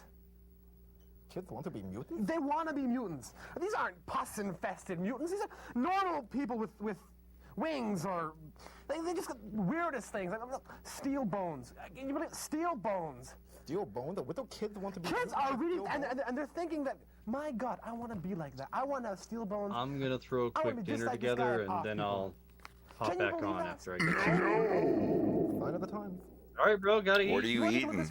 We're gonna make it soon. Yeah, take a look. What are you making? Do chicken thighs with a little bit of penny pasta. Can you believe that? And I'm thinking of white wine garlic sauce because I have the ingredients. Fuck, dude. Conglomerates condoning mutinism. That sounds really Fuck good. my mouth. Mutinism? Roscoe says, Now, don't I'm have tea not trying bowls. to sound like a member That of sounds the tasty. majority. Yeah, Bone yeah, apple do that. tea, Do that. I'm gonna go a little bit longer, and then we'll do 7 Days to Die if you want. If you feel like that. Give me that one over there. Just waiting for Greg to get home. Another one. This is called Alpha Flight. This is a Canadian. A Canadian I'll see y'all in about superhero group. 30 minutes. No doubt with Canadian government funding.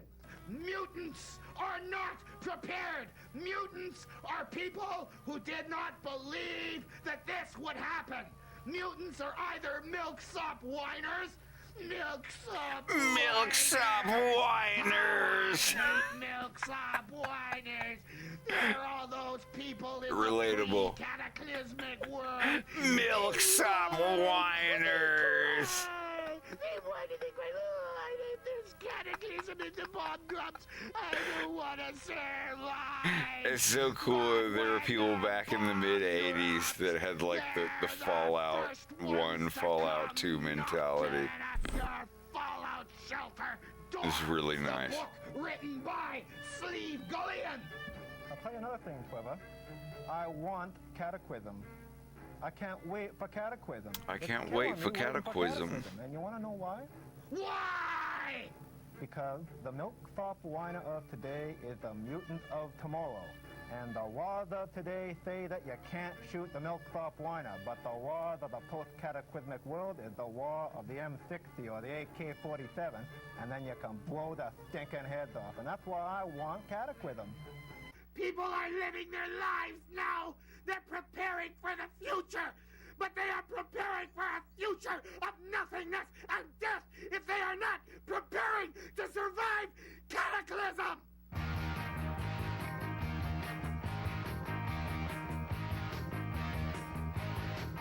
Girls are saying let's repopulate the earth with me. They want to live with them. Let's live with Trevor. Don't be a woman who's a bullet who's got a brain just like a Sam. She's better off dead. There isn't a minute to lose. You must prepare right now. You must prepare right now. For after the big ones drop, they'll be rats the size of cows. I've done it all myself. I have no one to thank. I think Greg's already home. And they give me my armored tank. But it's alright. I do what I can. I am a survival man. Yeah, I think Greg's home. I think Greg's gonna come down here and suck the tongue out of my mouth. Oh. Hey, Greg, what's up? You're home? Greg got me a bulk pack of Wunderbars. Oh. Greg, you up to do a little zombie killing? A little bit? You sound unsure. Lex, baby! Come here, baby! Come here, puppy! Come here, puppy! Hi, baby! He didn't want to see me. That's all right. Hi, baby! Hey!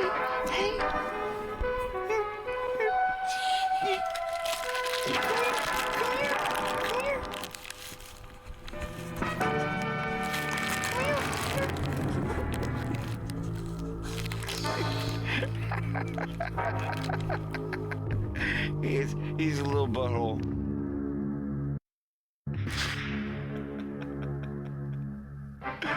No, for sure. Посетите наш лунопарк, оазис веселья в этом... Oh, man. Ну что, what a wild ride. Они же оба... Да.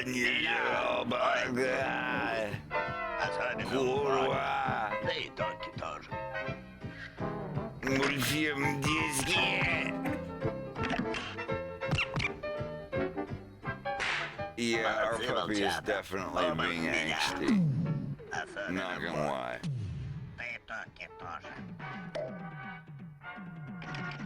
Today I have given myself days and days worth of animation work. It's here. I've got all that. That's animated. And Wolf here, like looking up, going, huh.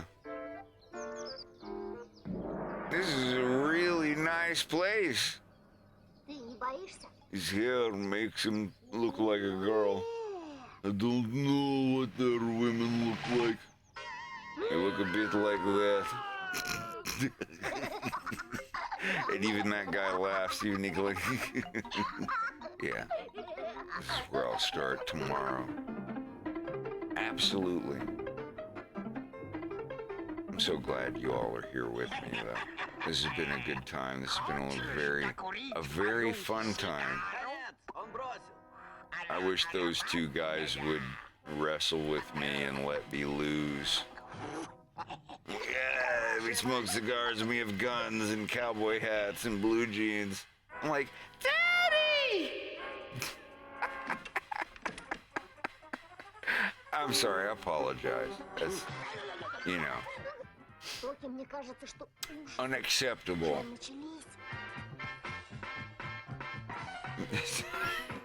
Play some pinochle, but without the knuckle. Stop it! No, we're not going.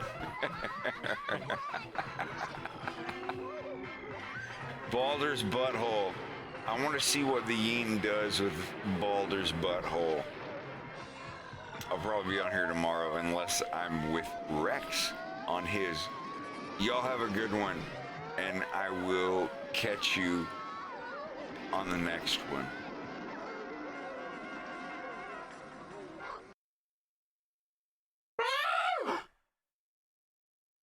Oh, you weren't kidding.